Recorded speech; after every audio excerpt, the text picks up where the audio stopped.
Thank you for coming. Blurred Lines, hi, nice to see you. Savage, hello. Sleuth Mom, hello. I'm glad you could come. um, Look, my glad you could make it as well. Nicole, Joffrey, hello. Hello, everyone. BC, nice to see you. Marcy, hi. In the bushes, intuitive. Be Tim, be at peace. Hello, everyone. Susie, hi. I'm glad you all could come. So I'm going to bring up the people that will be on panel with me here. So we're going to have Sleuth Mom joining us tonight. Hi, Hello, everyone. Hi, Sleuth Mom. Burden. Hi, how are you? Good. How are you? I'm good. And Lokamai. Hey, Sleuth. Hey, Burden. Hey, everyone. How y'all doing? How are you ladies tonight? Good. Awesome. So we're going to be talking about Dulce Maria Alavez, and we're also talking about Summer Wells. So we are going to be starting with Dulce, and I'm going to bring you guys over to an article about her. We have some videos to show you as well. We're actually going to be taking a bit of a tour out to the area where she went missing from. So I'll be showing you that in a little while. I don't know the name of this site exactly. I'm Hemorrhage. I don't know. I've tried to say that before and I'm unsure of what it is. But a teen mom took her two children to the playground. Only one returned home. 5-year-old Dulce Alavez disappeared 3 years ago, which just happened in September. So Noema Alavez Perez was only 14 when she gave birth to her daughter, Dulce. When she became pregnant with Dulce's half brother, Manuel, at 16, Noema dropped out of high school and began to abuse drugs and alcohol. Fed up with her behavior, her parents soon kicked her out of the house. Dulce and Manuel lived with their grandparents in Bridgeton, New Jersey, while Noema lived in an apartment nearby. At 19, Noema learned that she was pregnant for the third time and finally decided to clean up her act. Noema stopped partying and started working toward her GED. The teen mom was determined to turn things around and become the mother her children deserved. But then something happened that changed her life forever. 5-year-old Dulce vanished without a trace. Sweet girl. On September 16th, 2019, Noema took Dulce, Manuel, and her 8-year-old sister out for ice cream. Afterwards, they went to Bridgeton City Park. 5 months pregnant at the time, Noema sat in the car and scratched a lottery ticket with her younger sister while her younger sister did homework. Dulce and Manuel headed to the playground, unsupervised and out of view. When Noema realized that she couldn't hear them 10 minutes later, she made her way to the playground where she found Manuel crying. His ice cream was on the ground, and the 3-year-old was pointing to a shed near the road. Noema screamed out Dulce's name, but she was nowhere to be found. At 4:48 p.m., she dialed 911 and cried out, "I can't find my daughter." This is an image of the person of interest, and I'll come back up in a second and show you him again. Have either of you two ladies heard of Dulce's case? I know Sleuth Mom has covered her case before, maybe multiple times. Yeah, Dulce is one that I've been covering since I first started my channel. Um, and so I've revisited her case, I'm gonna say 2 or 3 times, over the past year that I've been on YouTube. She's one of those kids that literally just vanished. And we always say that they don't vanish without a trace. Somebody has to know something. But within minutes, 10 minutes is not that long of a period of time for nobody to see where she went. Right. Yeah, myself. I've actually not covered her because I tend to try to cover people more recent unless something happens, but she's been on this list because every time I see her face, every time I followed her story now since it started. And it's one of those cases where things can happen so quickly. It's a nightmare type scenario. Okay, we've all been at the park and something happens and someone okay, or you're out at the store, okay, and you look away for a few minutes and something happens. So it's one that's always been in the back of my mind for sure. Right. Yeah, I've covered her before as well, and I also had Sporty she's over on Twitter. I had her on, and we did some coverage on her as well. That I guess was helpful to the family, and it was something that got turned into the investigators. Something that we had covered. I don't know what. But I want to show you guys this footage. This is the ice cream place. It was a convenience store that they went into to pick out ice cream. And this happened just prior to going to the park. And so this is the surveillance video of that. And Dulce is the one wearing the yellow shirt when she walks in the door.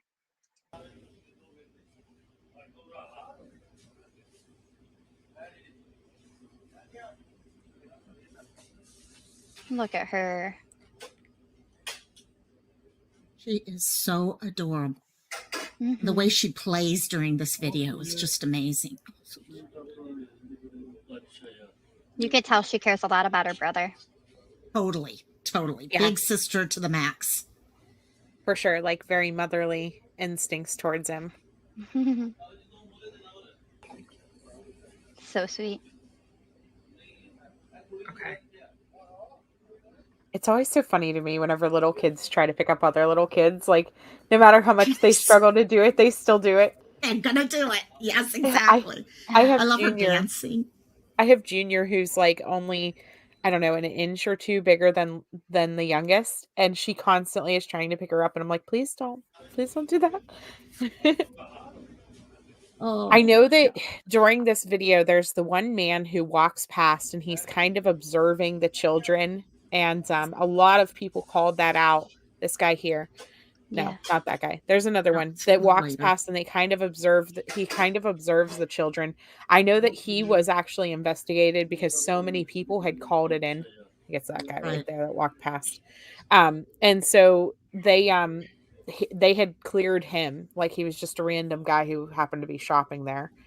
That was one of the things that got called in constantly on the tips, like, oh, well, he looked at them as he walked past. And on this video, they're not really showing that, but Oh yeah, he is standing there. Yeah, he does. Yeah. He's very much so. Like he's just kind of watching. See him there again. And so that was really one creepy. Of the things that they investigated him, but obviously nothing panned out. It's a great example of how people will sit there and look at other people and you never know what the reason is. Mm-hmm. I mean, honestly, though, like if I see 3 kids kind of goofing around, I probably would stop and watch too. That's just like a natural. We're all sitting here talking how, they're so cute, they're playing and all that. How many times you've got someone holding their baby and you're like, oh my God, so cute and all that. It's normal. Yep. Wow. I was glad, though, that footage actually existed because that was one of the biggest speculations whenever her case first happened was, oh, she probably never actually made it to the park. You know, she was never with them that day. You know, all of the typical things like, oh, she was probably dead before that day even happened, blah, blah, blah, you know. And so then police were able to put this video footage out and kind of stop all of those rumors because she's even wearing the pants that Emma describes in the 911 call. Like she couldn't remember the shirt, but she did remember her pants. And I thought that was pretty good for, I want to say like a 19-year-old mom who didn't technically live with her child to even remember the pants. Because I'm going to tell you, I get my kids dressed some days and I have no idea what they're wearing. And that's bad, but that's true. But whenever you're running crazy.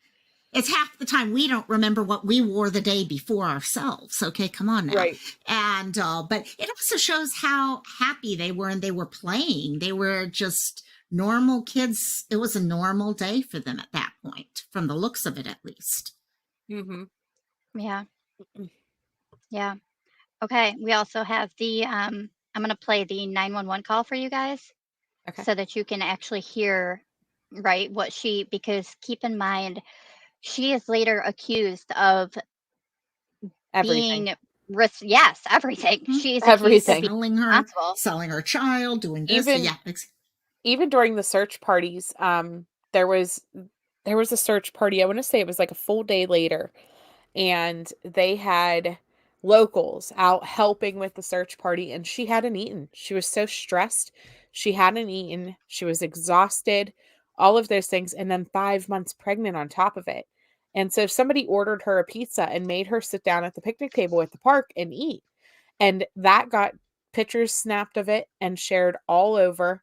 How could she just be sitting there calmly eating while her daughter's missing and like all of this stuff? And it was just like, guys, like she's 5 months pregnant and hasn't eaten. You know what I mean? Like she has to eat. She has to take care of her kid that's Yeah. inside of her too. You know what I mean? Yeah.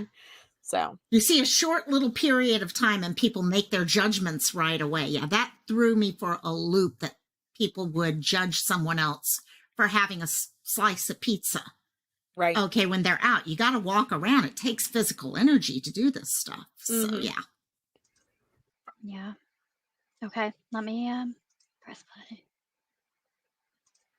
911, where's your emergency? I can't find my daughter. Okay, when was the last time you seen her? We were there at the park, and people said that somebody took her. Okay. How old is she? She's 5 years old. Okay, and what park are you at? Here in Bridgeton Park. Okay, where at in the Bridgeton Park are you? The one with the basketball court where high school is. Okay, so you're at the basketball courts behind the high school? Yes. Okay. And what was she seen last wearing? She was wearing, give me a second. I don't remember what clothes she was wearing, but she was wearing, I just remember her pants. She was wearing like a flowery pants and some heels, some white heels. Okay, and your name?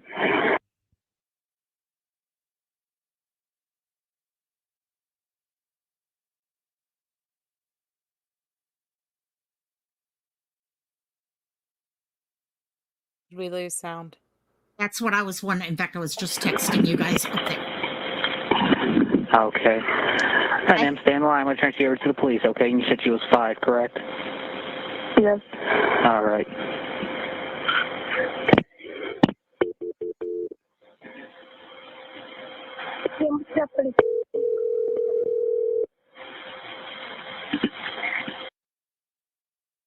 Someone with a transfer. That's going to be at the behind the high school by the basketball courts. I have. Yeah, they're pulling out the name. Yeah, I think they're just trying to redact. Yeah. She lost her child. She's a 5-year-old female, and she was last seen wearing flowery pants and white heels. She's on the line. Okay. Hello, ma'am. Hello. Hi. Did you see which direction your child went? No, we were in the car. She came down with my son. They were running to the park, and then me and my sister, we came down. But when we got here at the park, she wasn't here. They said that my son was just crying with his ice cream because somebody threw his ice cream in the floor, and my daughter just ran away. Okay, hold on. Right? Somebody threw his ice cream on the floor. Floor. Yeah. And interesting with me is when I was looking into the case and all, I kept expecting, well, they would find her ice cream someplace, and they never found her They ice never cream. did. Yeah. Not the carton, not anything, which was really strange to me. Yeah, that is interesting. I never really thought about that. Yeah. I never even thought about that. The fact that That her was ice cream something was never. small. Yeah, it was small, but I was thinking, well, maybe that would say direction or something, but they didn't even find the spoon thing. They didn't find the little container it came in. Nothing. Which And, would almost seem that meant she was willing to go. She didn't seem scared enough to drop the ice cream. Yeah. There wasn't any fight or resistance. Yeah. That she Unless seemed someone else Or comfortable. not grabbed the ice necessarily. cream. I mean, maybe her They could hands grab. gripped tight though. Yeah. Oh, like yeah. as she Yes. was being taken. You know how like whenever you, Yeah. you like just grab on to whatever you can or whatever for comfort even. Yeah. She could have gripped her ice cream to take it with her. And that Yeah. actually, I was telling Sleuth this morning, my mom and I, she usually doesn't watch all these, so I wanted to get an outsider's view of all this. So we were watching a video and they came across the point of where mom was like, she'd never go with a stranger, she'd yell or something. And my mom said, you know what? She may not yell if she's scared to death. If a Right. child is scared to death, yeah, they may have been told scream, yell, but if they clamp down, they may not do that. That would go along perfectly with that. I It always would. kind of thought that it was weird, though, that they threw the little boy's ice cream down because that made him cry. Yes. And you would think drawing attention, like that would draw so much attention to what was happening. Whereas if they just took her and went and left him just eating his ice cream, maybe playing, maybe he wouldn't even have noticed right Yeah. off. Does anyone ever know if the little boy said he saw any people or if she just walked So off? he was only 3 and 3, right. mostly not vocal. And so he just pointed and I can't remember. There was a few words that Towards he the said, but shed. he seemed, yeah. I can't remember his exact words. I don't know if it comes up maybe in one of these articles, Yeah, good. but it Would was be almost next to nothing. Like it was just, right. It that was she was over there basically. right. It was more motions that he was giving, not Right. much verbal. It was more pointing motions. Yeah. Interesting.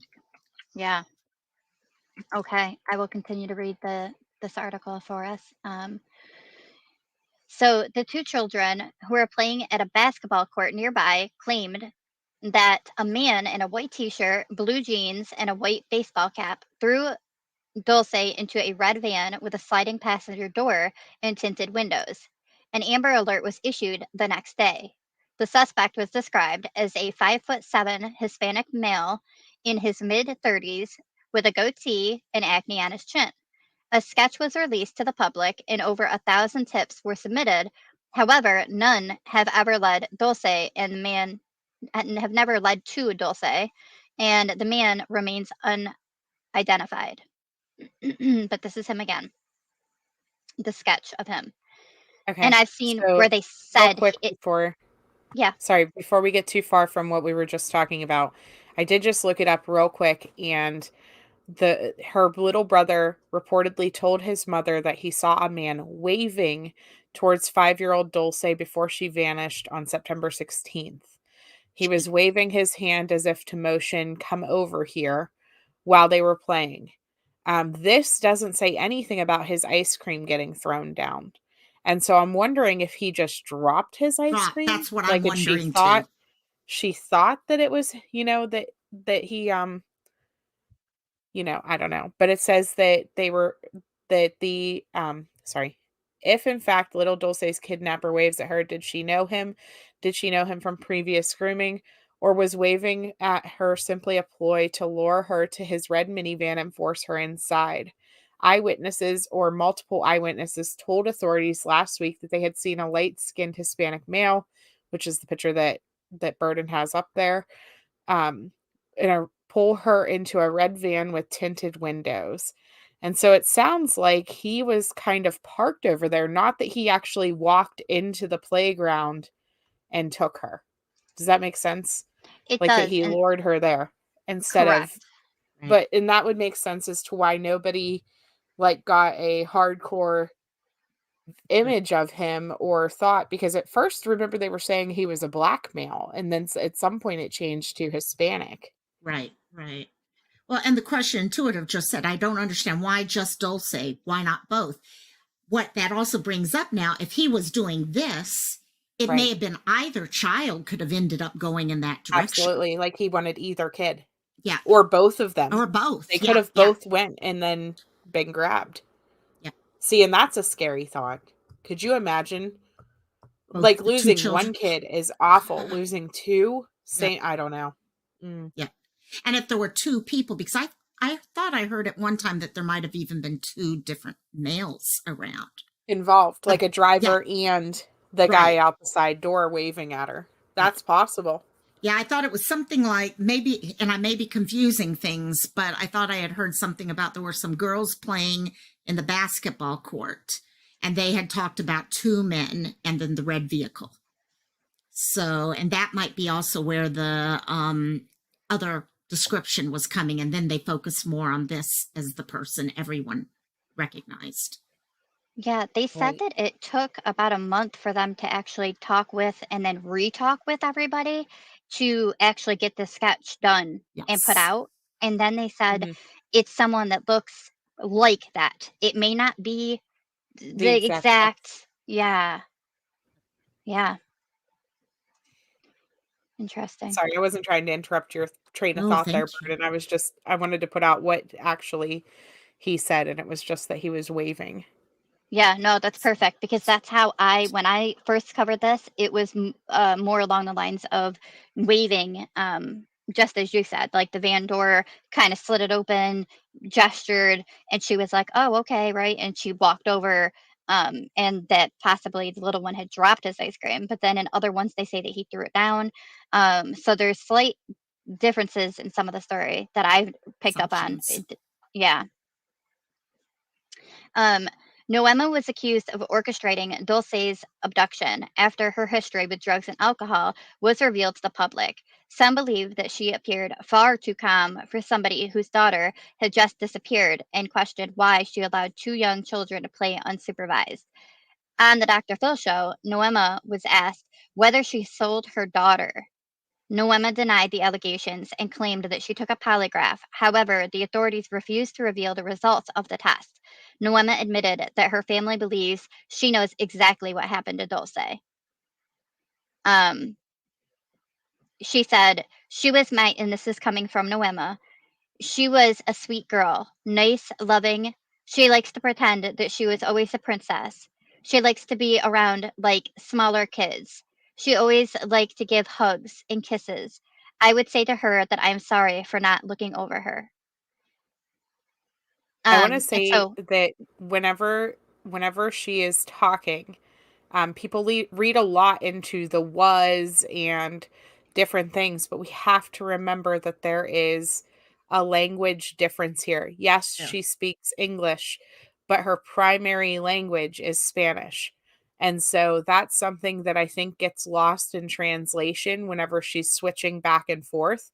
And a lot of people read into the wases and they're like, "Oh, she killed her." You know what I mean? Because she said was, and it's like, no. They No, just they exactly. talk different. And I And do it this a could be a lot too thought. whenever I'm talking about cases even because I'm talking about like she was thinking, like Yep. a week ago is past tense, so you would say it like she was doing this, this, and this. And I've caught myself doing it several times during cases, and it's not that I'm assuming that that person is deceased. It's just that's just how I talk. So, I mean, Yeah, same. exactly. sorry. So do I. Exactly. So do I. I think there's also the thing with speaking another language. All of us remember in high school learning other languages. When you're trying to speak in a non-native language, your mind is focused on what are the words I have to say. It's not focused on the emotions you're trying to come across with. So if you've looked at her interviews, okay, those where she's speaking, okay, her native language as compared to English, you do see a difference in the emotions that are coming across. So I think there's a lot of different. Now, that is that saying yes, no, whatever? No, it's just saying that there are differences on how we come across when we're speaking a language that we don't feel as comfortable with as what we think, the language we think in our heads with. Yeah. Yeah, I could totally see that. And even Summer Wells, her mother, Candace, and even Don both got it for saying was. And they heard it so bad from online, just accusing them that they also, Don even made a point in one of the interviews to, he said was, and then he corrected it. And he said, is, she is. He said, Yeah. I don't want everyone to run with that. Right. So he even called out the fact that he was being called out for the was statement and it just may be how some people talk. Yeah. Absolutely true. Yep. Um, okay, so now we're on to Dulce's father. His name is Edgar Perez, and he was 19 when um, she was conceived, despite the fact that the age of consent in New Jersey is 16. He was deported in December of 2018 and now lives in Mexico with his wife. He denies any involvement in Dulce's disappearance and has not been named a suspect. And we will look at a video like this here in a second. So let me take you over. I want to show you guys this video first. So let me show you. This is a video that it comes from a news source. It's going to be NBC 10 Philadelphia. But I want to show you. It talks about a video that the father put out. And then, of course, all eyes quickly went straight to him and like, hold up, how does he have this video of her? It looks recent. Maybe he has her and he took her and she's in Mexico. And so he was looked into. But let me show you this. In a new YouTube video, smiling images of a young Dulce Maria and a message. Dulce Maria Alavez will be found. We have reached out to anybody that we feel is affiliated with the video. And a man's voice singing to the popular Las Mañanitas Mexican birthday song. It's titled #Faith425, posted on April 25th. Dulce's 7th birthday this past Sunday. That video now in the hands of Bridgeton police. Have you seen it? Yes, I have. And what did you make of it? We're still trying to determine where it's coming from. We've been able to determine that it is Dulce at an earlier age. Dulce Alavez was taken, police say, from this Bridgeton City Park playground in September of 2019. Chief Michael Gamari says the photos in the video are Dulce with her father, Edgar Perez, the two holding hands on a sidewalk taken in Bridgeton prior to Dulce's disappearance. You've confirmed Dulce's father used to live here in Bridgeton and he's been in Mexico for the past couple of years. Do you believe it's his voice we're hearing on that video? I don't know. I can't confirm that. And I've never spoken to him. The FBI has the video as well. We also hear a man's voice saying he loves his baby girl. I don't know where she is. From what I'm seeing in the video, it looks like a father that is, asking the same thing we're asking. If somebody knows where Dulce is. The video has police now working to establish some sort of direct communication with her father. Definitely talking to a missing person's father or a missing child's father is on the top checklist of the disappearance of somebody. Dulce's disappearance has become personal to Bridgeton police, and they are still asking the public for tips. Tips, though, and not theories that they can and will follow up on. We need help.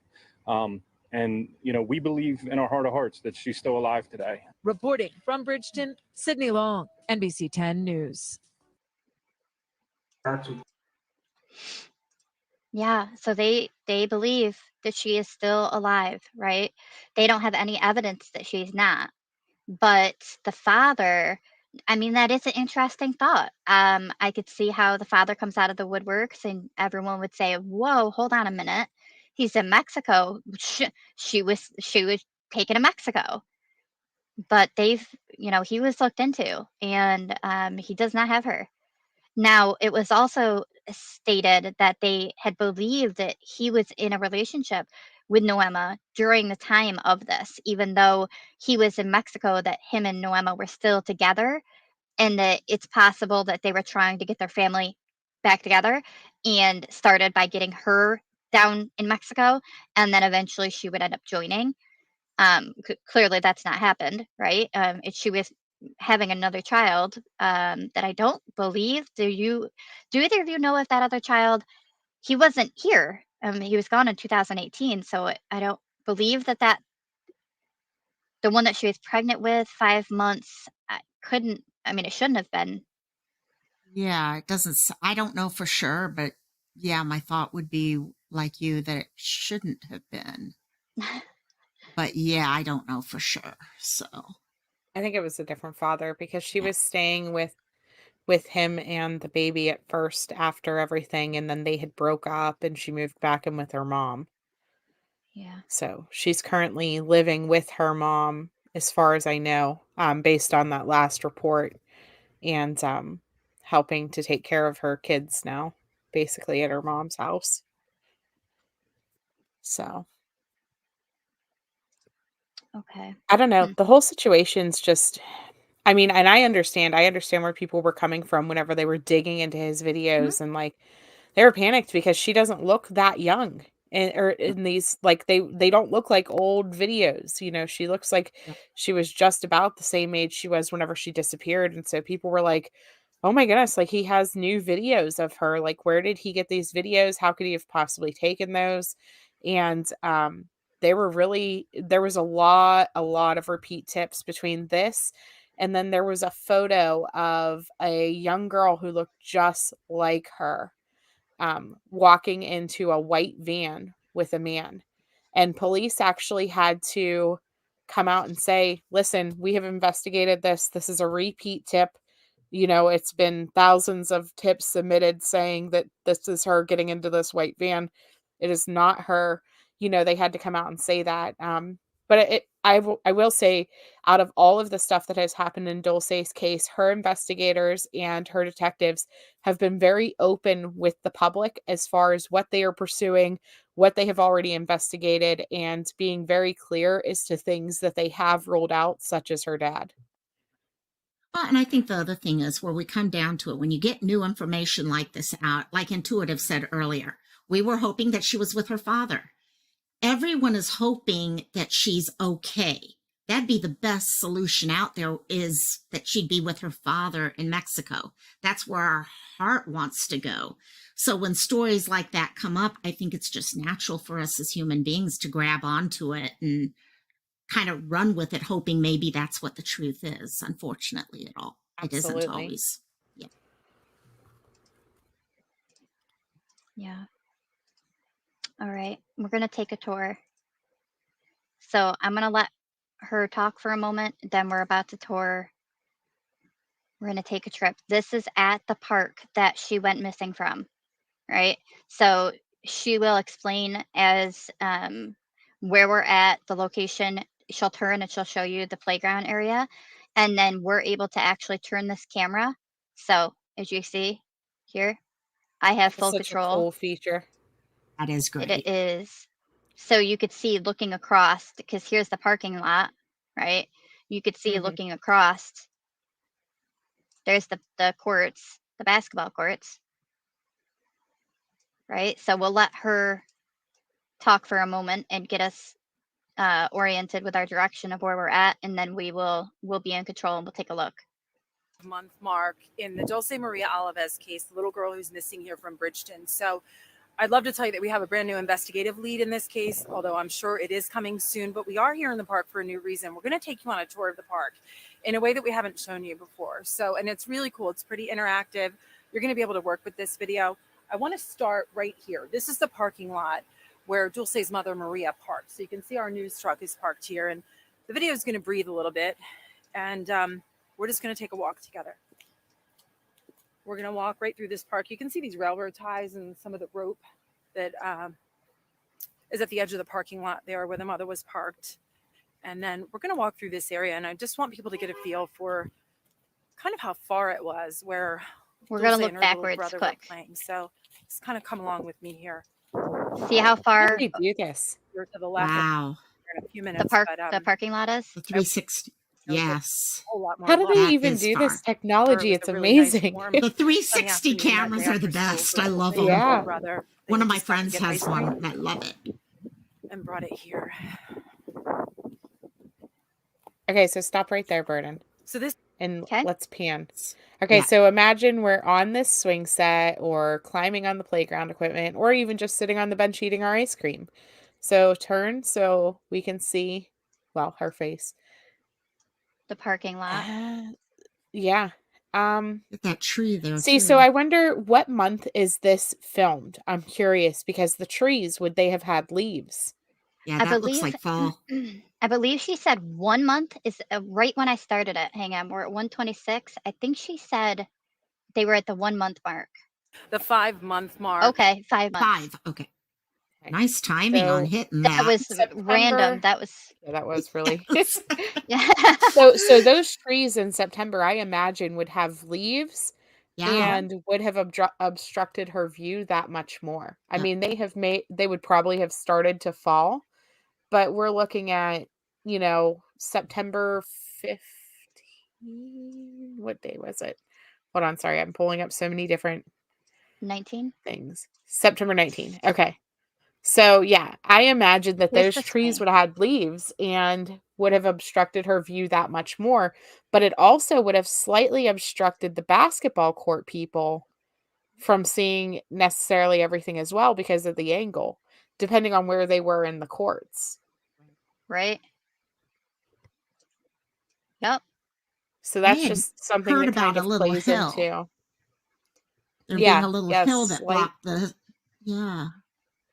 Which we got to imagine too that the van is standing up a lot taller than what her car would have. So she would Right. be even lower. Huh. Right.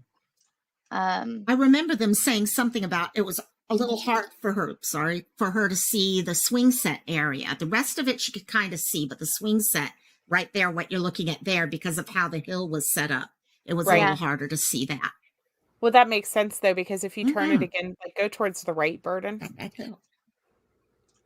that would make sense Oh, because yeah. Yep. there is that Yep. slight That makes No. little sense. bit of a hill there. And then Yep, so there sure is. And it goes coming right from along. where the van is, you got that Yep. slight hill and then you would have the trees. So yeah, she wouldn't be able to Yep. necessarily see the swing set. Yep. Yep. Which I guess They're we could go absolutely. back to the beginning of the video whenever she's standing next to the Her van and view. turn and see what we can see. Yep. Because As far as she was saying that's why when she first couldn't see them at first, she just thought they were over by the swing sets and they'd work their way back towards the rest of it. And when they See that didn't, that's when she got out. so Yep. there's the knoll. Right. You Yeah, can it zoom in does too. right there. I don't know how well that is, if that's clear or not, but there's the knoll here. Losing Yep. my voice. Yep, Then right there. part of the playground, and then the swings where they were just then is on this side. Right. Yep. So she Yep. wouldn't be able to see them Yep. clearly. Anything. Huh. So that's completely obstructed. Wow. Yeah, intuitive. It must have been warm out. The kids weren't wearing coats and all. So yeah, it must have been fairly warm. Well, yeah, I know even here, like, I mean, PA, we were 60 some degrees today, 65, 67. And I mean, it's October and like, this isn't that far. You know what I mean? Like, this is 4 or 5 hours. So it'd be same type of weather. Right. So here we are at the swing set. There's the view. That knoll is absolutely in the way. Yep. It is in the way. Wow. Oh, That's such a cool feature on this camera. Sorry, I'm like still, that's so awesome. Yep. it is so helpful. I wish that we had this in all cases. Absolutely. Oh yeah. We will someday. Uh-huh. You know And what? But it then takes the reporters like caring to go do stuff like this. Do you know what I mean?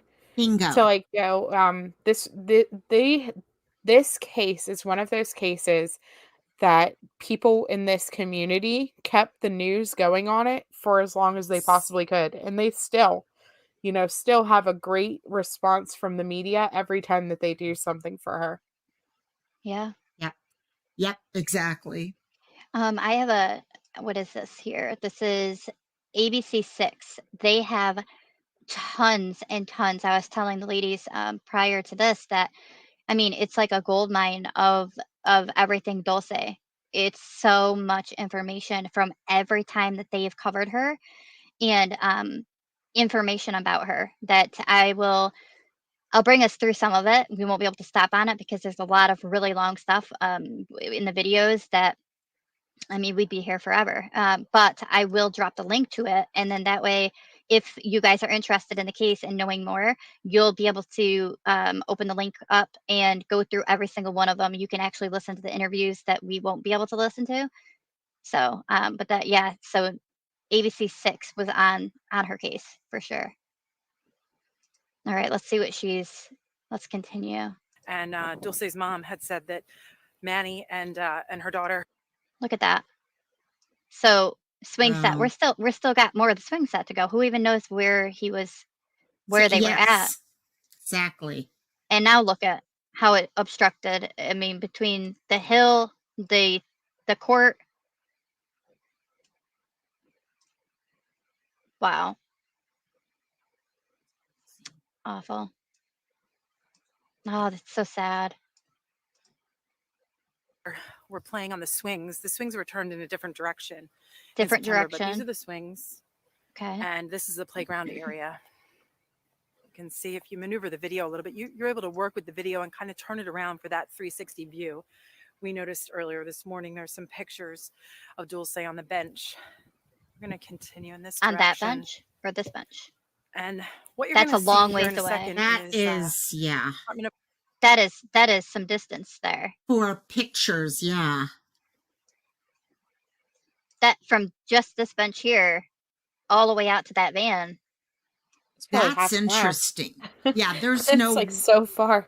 I mean, I don't know if it really is, but I don't know if it's really a half mile, but it seems like it's like forever. Yeah, yeah. Quarter mile May at not least. be that, but it's, yeah, quarter mile, I'd say. Yeah. Pictures from that location. That's interesting. Wow. Turn this direction. towards the building now. And Yeah, what this you're going to is see where- here in a There's the second is the Department of Public Works buildings. We're going to go up a little bit of the hill here. See, and so another And hill. these buildings we Yep. learned. Let's take a quick look back. Yep. It's like the whole area, It's the playground crazy was to me built how in a this little place crater. Yeah. Yeah, that's what I was just getting ready to say, how it's built like into this dip. I would Yep. imagine like if it rains, like rainwater probably sits in there and really Yes. floods it bad. All the way around it. That's the Right point. here. Look how far the basketball court even is from this little area. That would be Yep. why the descriptions were so hard to get Hard to get. of who this person was. Yep. Exactly.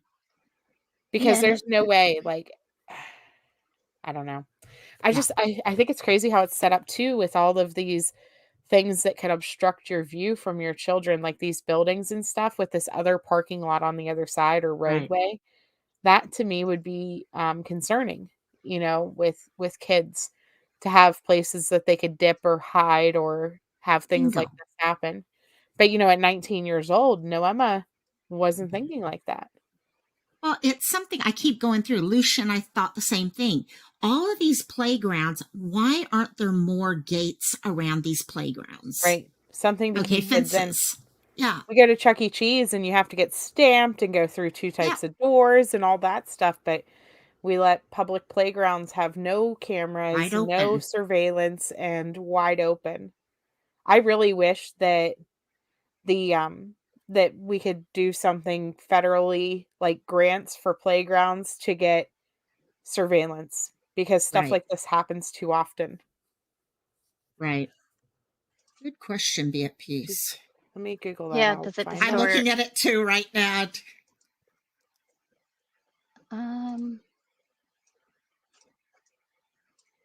I don't know. I'm checking too.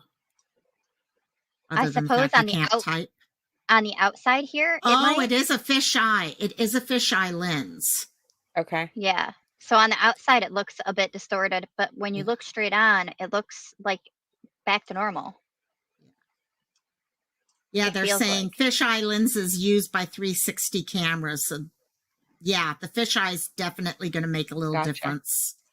That was a good point, be at peace. Yeah, great catch. I mean, that explains why I'm like, man, does. that is so far. Yeah, exactly. That was a Wow. good question. I know I was typing it up, even though I couldn't type. I'm like cameras and discounts and sentences. Oh, good old Google figures it out one way or another. So it's kind of interesting here that this is possibly where that van could have been. Or we'll see here as they come around over on the other During the side. course of the investigation, And the basketball they courts are closed back at here. 3:00. So when the Alavez Perez family was here that afternoon in September, and when Dulce was taken, this is the area where Manny, her younger brother, said he saw a red van or a red SUV and his sister get taken or go into this vehicle. It's unclear at this point how that vehicle may have been able to leave Bridgeton City Park, but I just wanted to get you a feel for the buildings. And there's no way that the mother would have seen anything take place Wow. behind these particular buildings. No here. way. You can see the flyers are still hanging on some of the Nope, not There's at no all. way. some of Yep. the trees and some of the telephone poles around us. Hey, Carrie, I think it's totally From reasonable. here, I mean, look, you if can you go to interactively Walmart and look get like at an the 8-pack video, of cameras for like $200-$300. I don't think that that's an investment that communities couldn't make. I mean, Should not be honestly, that hard. We can no, build dog parks with fences. Why right, can we not do this for our children? right. The van would have been back here. Right. So back when she was out here, so out here would have been somewhere out in this area. So somewhere on this Van. road would have been the It's right van. there. That's crazy. And And then so there's, this guy literally could have just been stalking any child that day, yep, just parked Yep. back here and was waiting for any child and could have been Exactly. waving to get both or either. Like, this doesn't have to be they targeted Dulce It's looking for the situation. perfect. Yep. Perfect wow. time, perfect location. Okay. Certain times of day. Okay. Depending where the sun is shining and all that. Yeah, no, he could have been sitting there literally for days for all we know. Yeah, he Right. could have been staking And that place out. I think similar things happened in Summer's case. Living up on Ben Hill, they are surrounded by, yes, her own parents have their issues, right? There's different things that are going on there. They're surrounded by predators absolutely everywhere. But then also, if people knew her parents or had been observing her for any length of time, to know that, they weren't necessarily the most attentive people in the world, that's a situation where anybody could have known that that was going on, that she wasn't necessarily monitored, and drove past to go get her. True. Yeah, got to make sure they Yeah. stay operational. But like, I know the county that I live in, they have a parks service department that goes and cleans the bathrooms and different things like that. It would be just as easy to change memory cards and add Check out memory. batteries or whatever.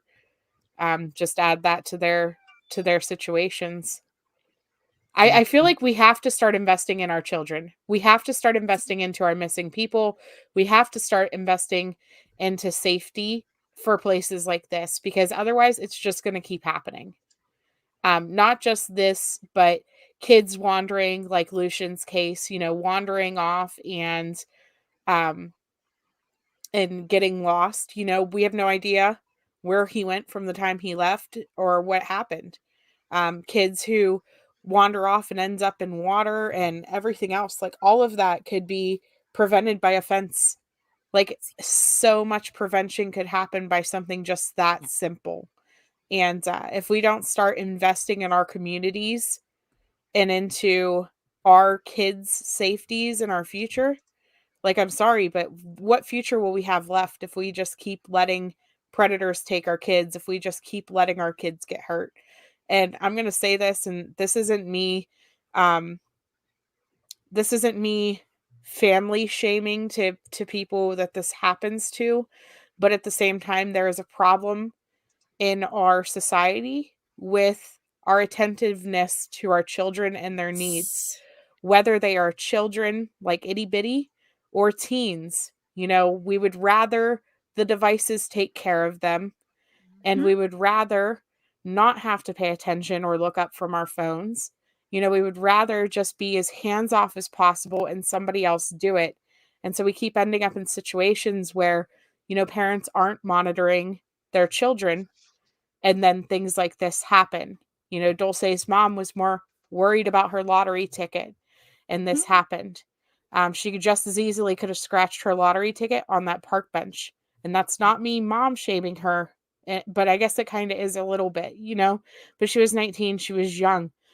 She was in no situation that she honestly should have had 2 going on 3 kids at that point. But this is a Right. cultural difference there as well. They are so used to trusting people around them and trusting their neighborhoods that they don't think that there's danger. But I'm here to tell you guys, this type of stuff can happen to any of us.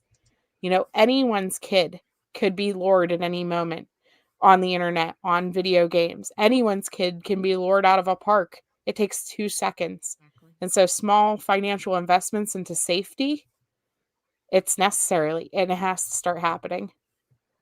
I just last Friday, when I did my mental health live, I was talking about how social media, internet, things like that are getting in the way of relationships so often. And that's exactly, think about how many times we're sitting on our phone, okay, and our child or our significant other starts talking to us, and we're like, oh yeah, okay, I'll see you, okay, take 10 minutes and then I'll come get you. And we continue doing what we're doing here. And I'm sorry, it's like I told my mom, you can't watch TV, okay, read the subtitles in her case, and be focused on something else at the same time. Things have to give. You have to focus and give the respect and time that these other cases need. And your children, especially in cases when you're outside like that.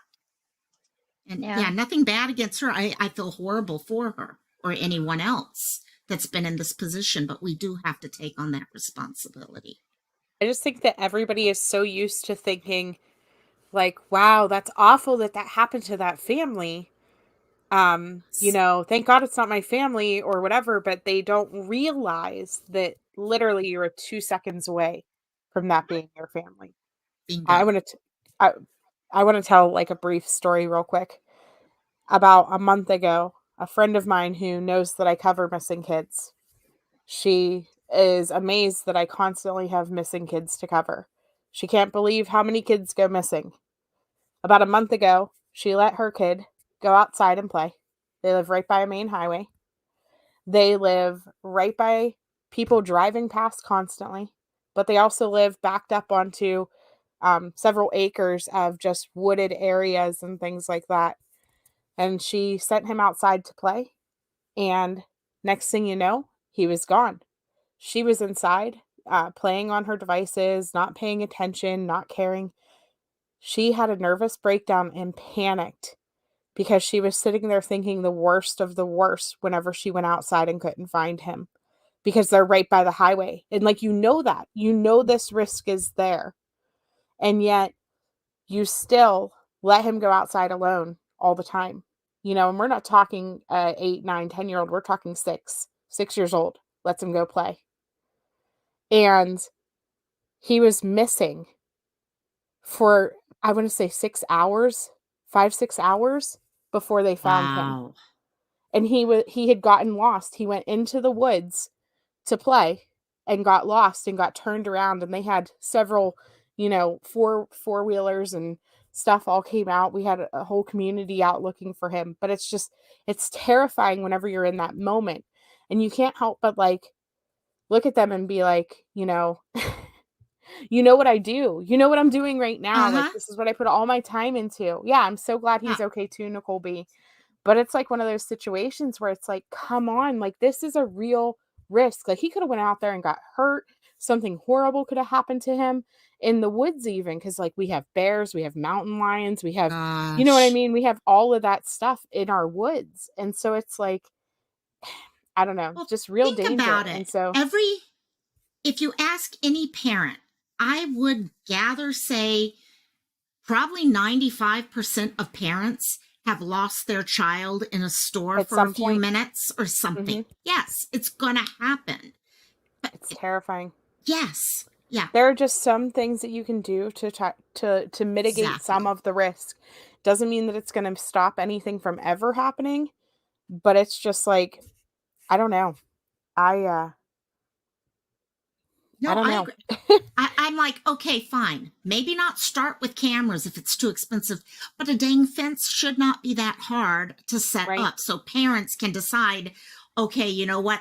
Might not be as focused because I'm in a meeting right now. So I'll sit there on the edge and have my meeting, and my kids can play in this fenced off area, and I know I'm with them, and it's still, there's steps you can take. And a fence is only going to cost a couple $100, $1,000 max. Oh man, even if they use chicken wire, something. Bingo. And so, yeah. Sorry. I Ah, didn't I was just saying, like, it could happen to literally anyone. Like, this is yep. people who they just don't see danger. They just don't think that anything could possibly happen to them. Not their Yep. kid. That'll never happen to my kid. And I'm sure that Noema thought that day whenever she went to the park. Well, you also wonder, okay, and I don't want to come across wrong when I say this, but people, when they're coming from other countries also, it's kind of like Lena. We have this with Lena.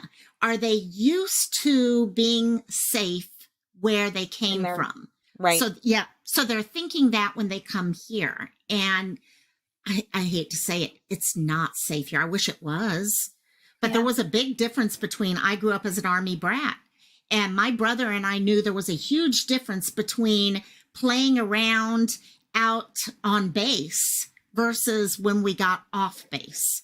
Huge Mhm. difference in safety. Yeah, because you trust your communities. Mhm. And like they Yeah. lived in this Bridgeton, New Jersey area, in this little community, and they trusted each other. Everybody watches out for Wow. everybody. That's the way Mhm. things used to be. Exactly. You don't think about that. And it's not like that anymore. It's just not. Yeah. My boyfriend frequently says whenever I talk to him about anything of crime, or missing children, he will always say that his answer to this would be CCTV. That other countries have CCTV, and therefore you are catching everybody. Right. There's no Yes. chance that you're sneaking by. Like, we're going to catch you on a camera. You're going to be seen. And so, why have we not done that? Why don't we have CCTV going here? And you look at the crime right here versus other countries when it comes to some of the missing children, for example. Right now, we've got a possible serial killer that's in California. I Yes. mean, would that person have it gotten the people that he has killed at this point had there been CCTV? They would have Right. probably caught him off the first time, right? So you would have Exactly. spared the other lives, you know? Yep. And so that is something that he continues to say. And so when I brought up the possible serial killer, he's like, okay, and it's CCTV. I continue to tell you, and I'm like, you're not Just makes wrong. you wonder, like, why as a country we don't initiate stuff like that. And granted, a lot of these countries that we're talking about are physically smaller, right? So there's Yes. less cameras needed, there's less Right. whatever, but you would think in like populated areas or parks, like all of that type of stuff. If our issue is all of this happening, why not? Like, is the people in charge, are they part of some of the problem? And I know, like, there are different agencies and governments, localities that have been investigated before for crimes, and so I know that that's not unheard of for some of the criminals to do things inside of our Yep. governments and stuff like that as well. So Yeah. I Some think it's people don't like to also, hear that part. Sorry. yeah. Yeah. Yeah, No, some I people think don't like it's, to hear that, but it is a possibility, and it's been shown, as Sleuth said, there have been ones that have been investigated. It can come from the inside. There can be right. people that are working on the inside that can have a hand in this, and so it may be hard to hear that it can happen, but it certainly Right. can. Go ahead, Yeah. Logan. My sorry. No, no, no. I also think there's the other side with a lot of this stuff comes down to privacy. It's the same reason why we're running into issues right now with our sexual abuse, the records out there for looking up people who mhm, have past histories. It's like all of a sudden these states are yep, taking it off of the web based off of privacy. And okay, we've got to decide as a country, where is that line where privacy comes into play? Okay, and that's a mhm, hard question. Each of us have a different idea on where that falls. But something like safety and things like that, we've got to look at that. There are ways we can work within it. But I think that's a lot of it, especially here in the US. We're very set on privacy out here. it's true. So, I mean, look how many, even Ariel's law, shot down because people were worried about privacy. yep, Can't exactly. protect You our can't kids come because into what my about the house. parents' privacy? Oh, yes. I'm allowed to have, can't come into my house. No, no, no, it's my house. I'm private. I'm not, no.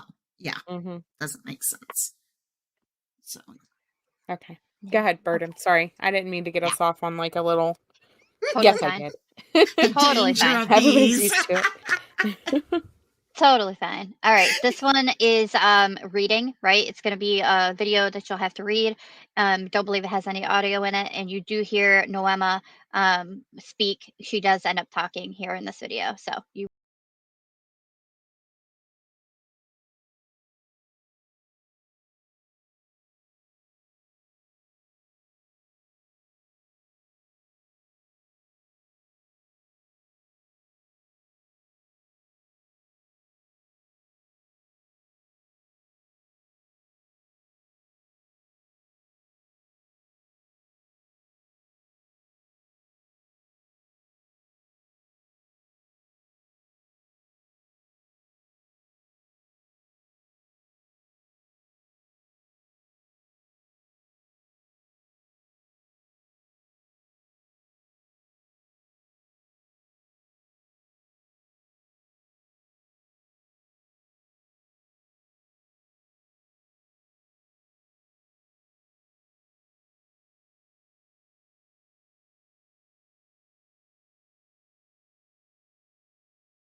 Que la gente sigue compartiendo fotos y videos de que mi hija sigue desaparecida y que no perdemos la esperanza de.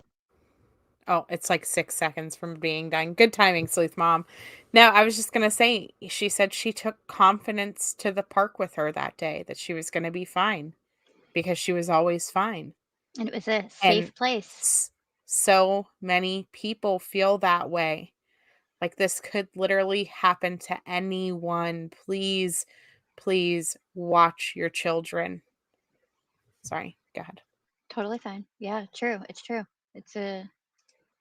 She said that she thought that it was a safe place, and then she's talking about people and how they, made her feel absolutely horrible about the whole thing. Like she's a terrible person, and she knows that she's not. Like, it kind of makes you again look at Summer Wells case and Don and Candace and what has happened online specific, but we'll go, probably everywhere with them being accused and finger pointing. And they very well could be, right? They very well could have had a hand in it. But if they don't, just imagine that your child goes missing and you're being accused of doing that to the child. We Sorry, all my remember. throat's acting up. I don't know if you guys remember Cleo from Australia.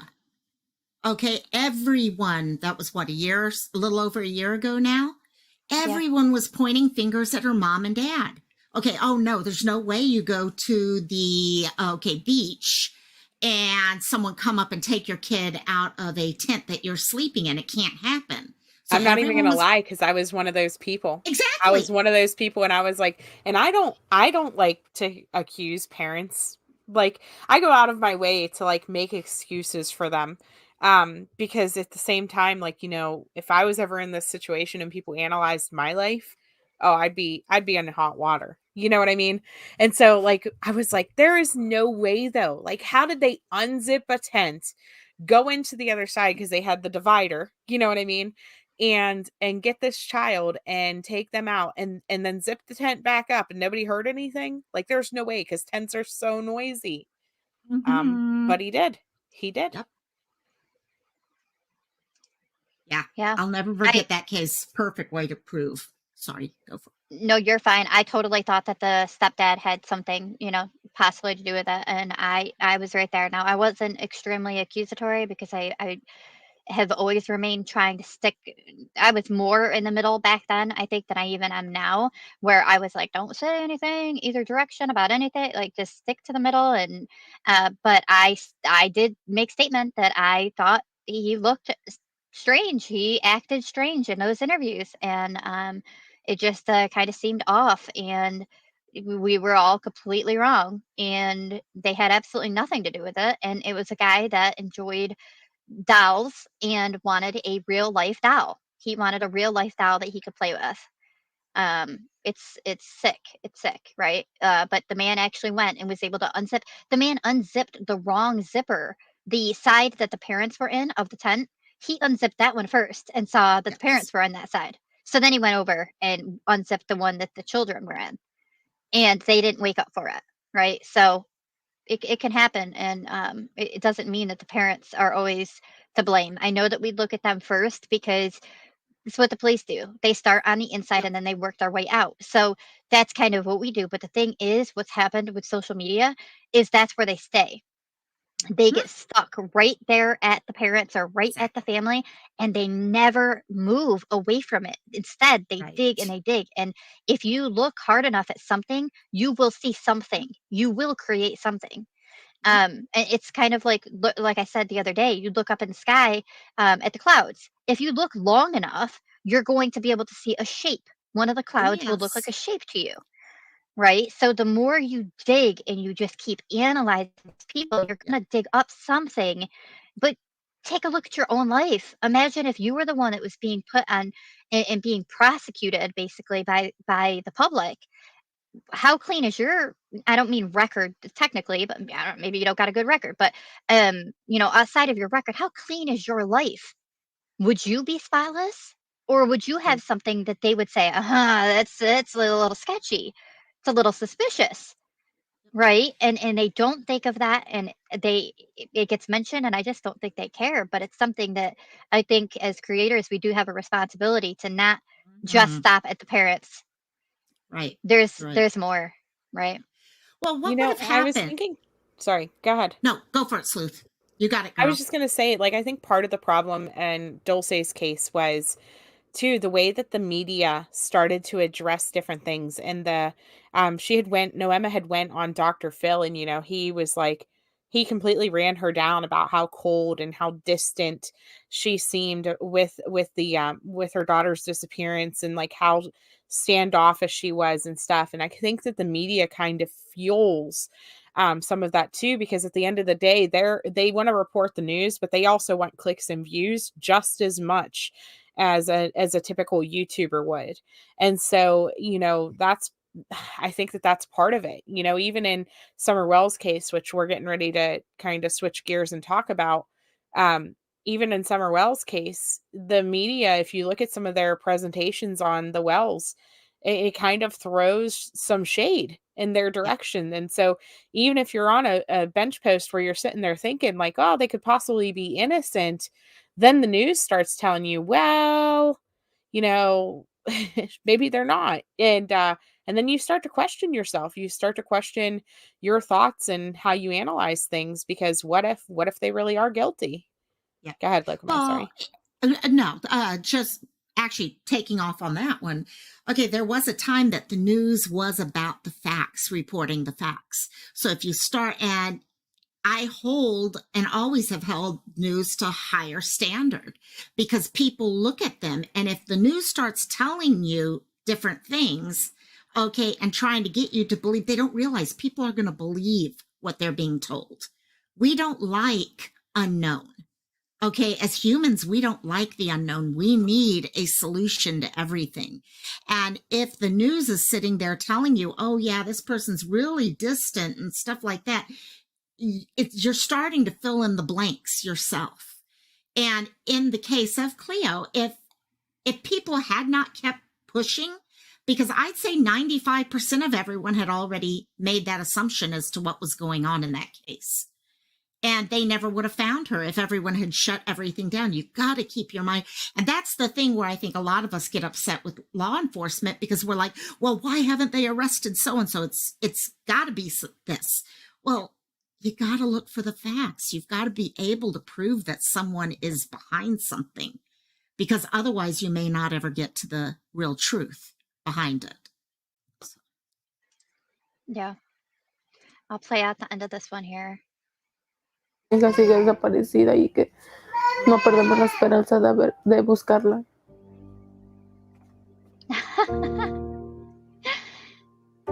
We were one sentence away.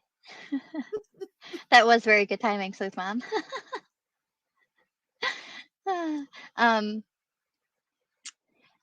Wow. All right, so we just have one short video that shows you where we're at today with everything that's happened with Dulce, right? So this is where we're currently at, current day.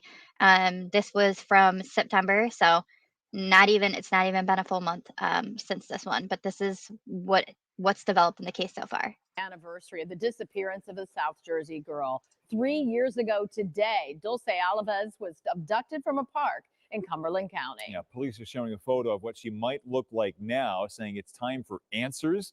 New Jersey correspondent Trish Hartman live at Bridgeton City Park, where Dulce was last seen 3 years ago. And Trish, today, obviously a very difficult day for her family and that community. That's right. We've been talking with people here all day. A vigil is planned here in this park where she was last seen playing later on this evening. The police chief says new tips are coming in about this case. They even received an anonymous tip just a few days ago. We talked with both family and investigators today about what the past 3 years have been like. I just can't believe it's been 3 years since Dulce has disappeared. And when I thought the FBI was going to be involved, I thought she was going to be here fast, but no. The mother of Dulce Maria Alavez says she has not given up hope that her daughter is alive. When I try not to think about it, I start thinking about it even more. And there's some days that I get sad because I can't stop thinking about her or what could have happened that day. On September 16th, 2019, 5-year-old Dulce was playing with her brother at Bridgeton City Park while her mother, Noema, stayed in the car with Dulce's sister. A short time later, Noema says she could no longer see Dulce, and a frantic search began. She is still missing 3 years later. The photo on the far left is Dulce at age 5. The other two photos on the right are age-progressed photos, what she might look like now at age 8.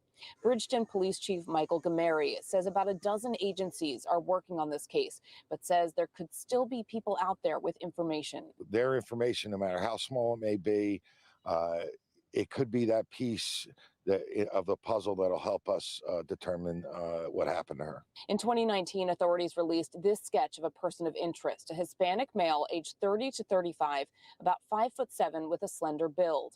The case gripped the nation and is still top of mind in this community. Somebody knows something. Even though it's 3 years later, right? Somebody knows. Now, that vigil is planned here tonight at Bridgeton City Park for 6 p.m. Anyone with information can contact local police or the FBI. The chief adds today that they are not concerned with anyone's immigration status. They are just looking for any information that could bring Dulce home. Reporting live in Bridgeton, New Jersey, Trish Hartman, Channel 6, Action News. Trish, thank you.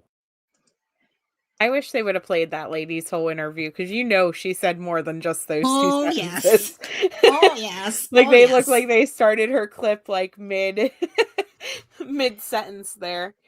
Oh my gosh. I was happy they did mention, I had forgotten about the immunity part, that they just want information. They won't be sending people back, anything like that. Just help share information about Dulce.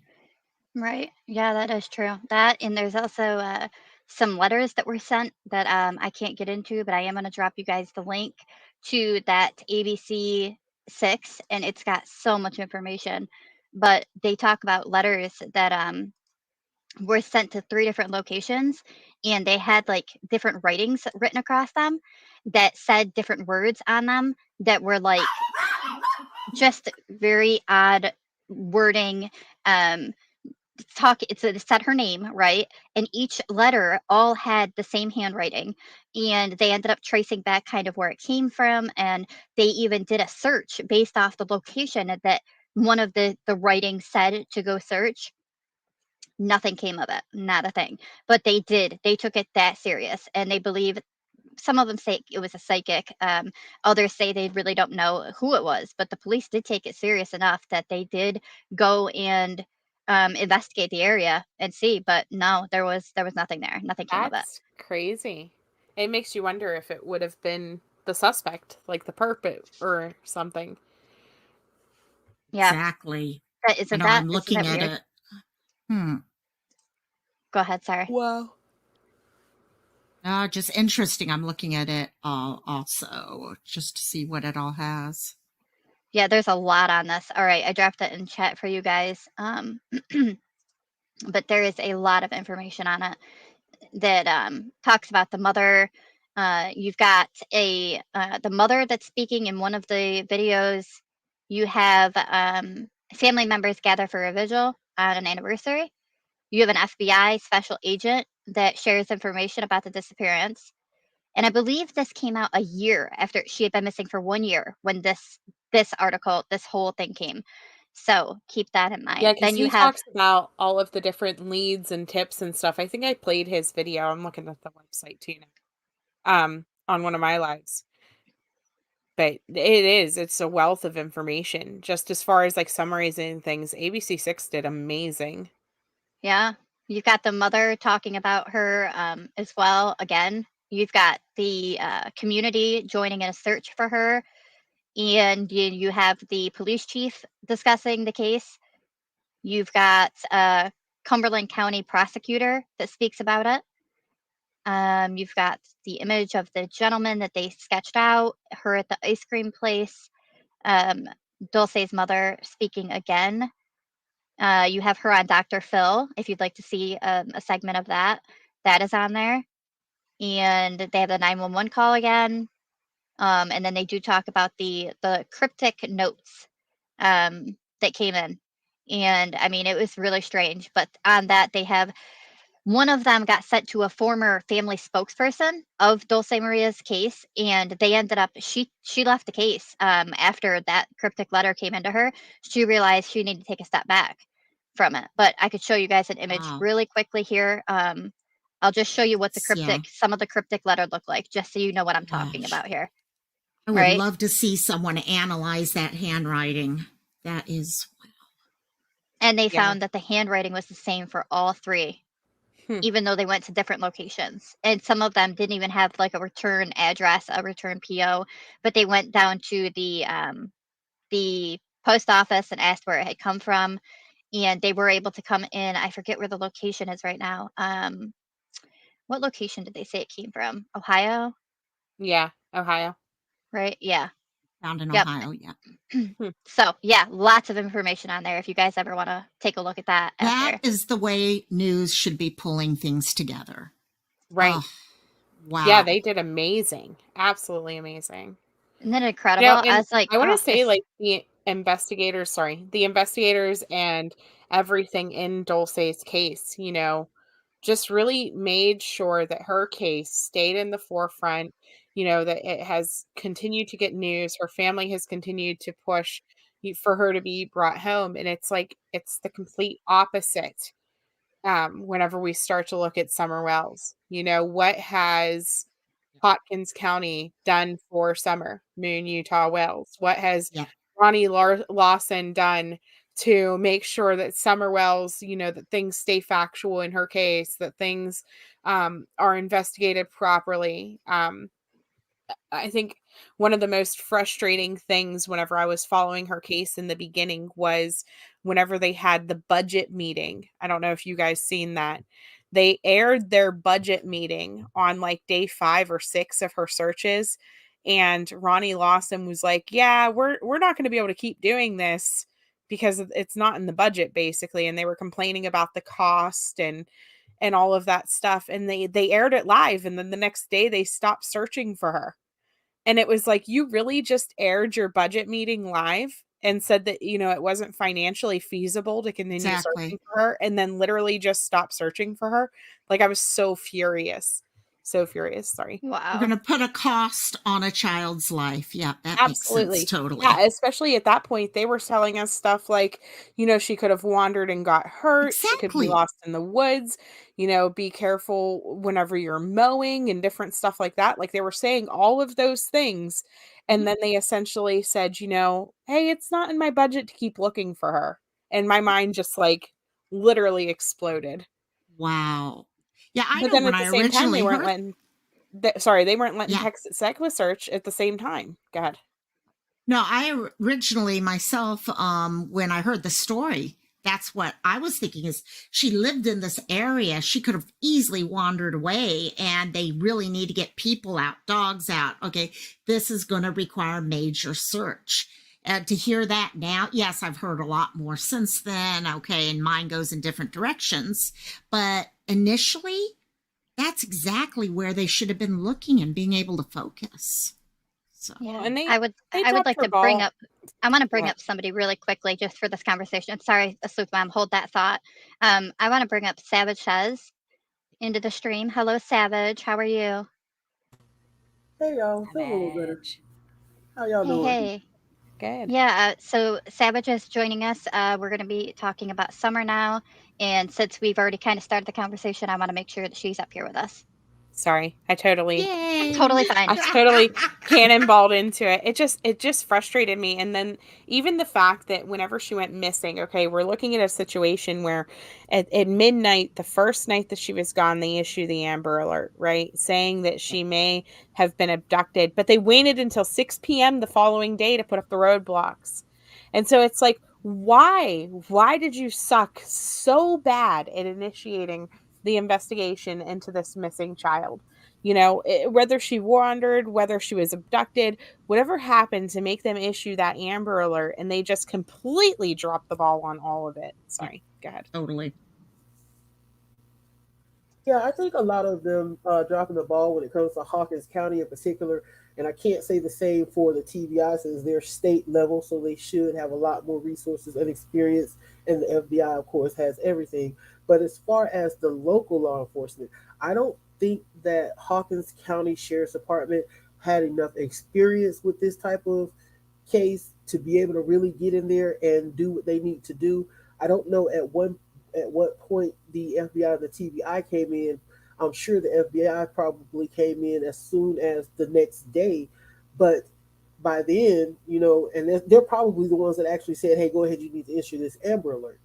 But I don't think the local law enforcement really knows what to do with a case this big or with so few clues, simply because they just don't have the actual hands-on experience. Makes sense. Yeah, I think you're right too. That it probably was FBI or TBI, whichever that pushed for that Amber Alert. I think you're absolutely correct about that. Yeah. All right, I'm gonna bring us over to an article here. Gives us some of the information. It comes from Medium.com. Desperate search for missing child Summer Wells, not first family member to go missing. So that will be at the end of this. She is so beautiful. She is. Summer is like ethereally beautiful. Yes. Yeah. Summer Moon Utah Wells, only 5 years old, went missing from her rural Tennessee home in Beech Creek on June 15th, 2021. Her parents reported her missing to the Hawkins County Sheriff Office that evening at approximately 6:30 p.m.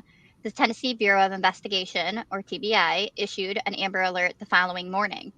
Summer has the lightest, beautiful blonde hair and big blue eyes, weighing only 40 pounds and standing 3 feet tall.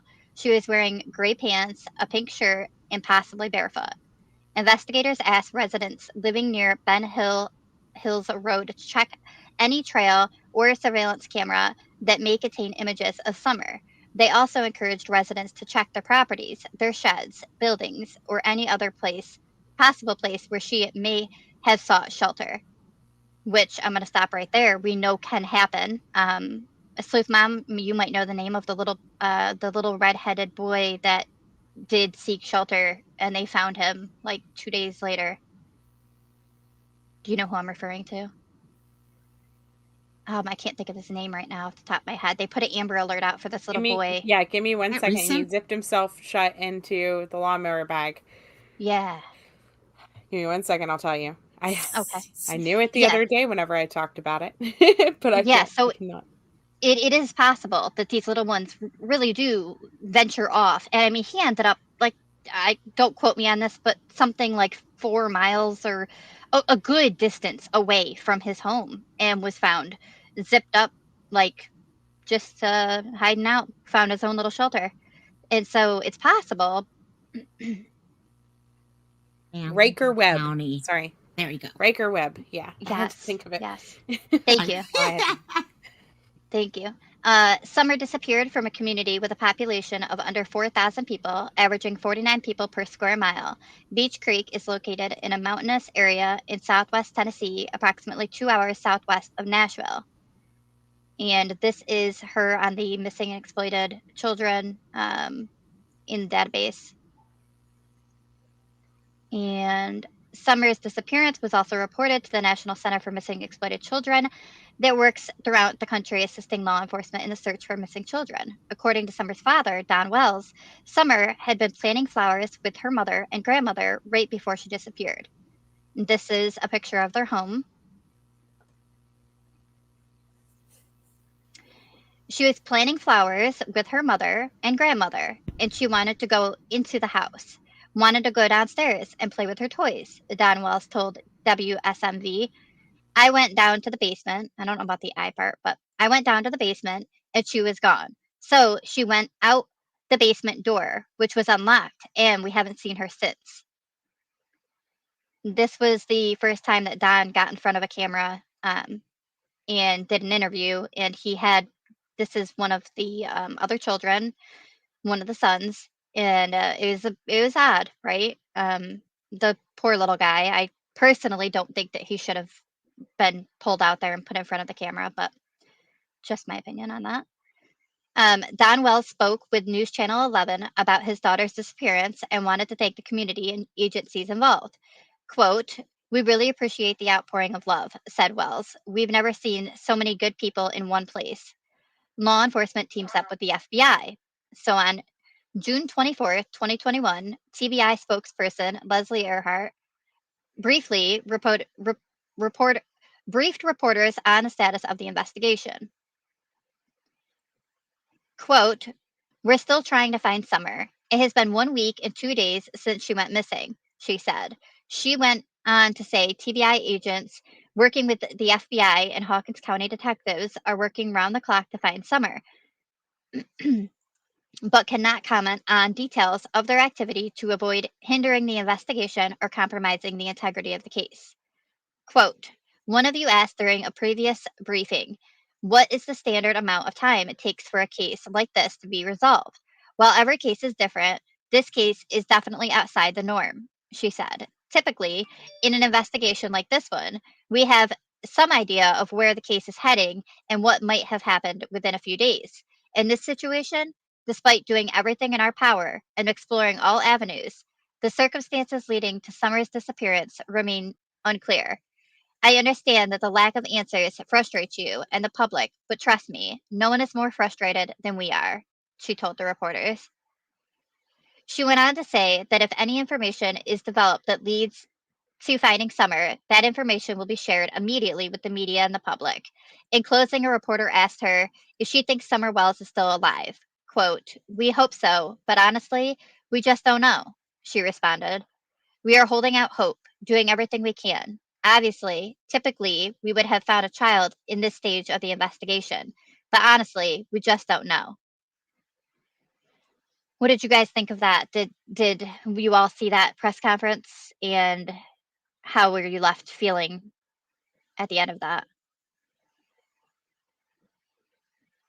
Like initially or looking back now?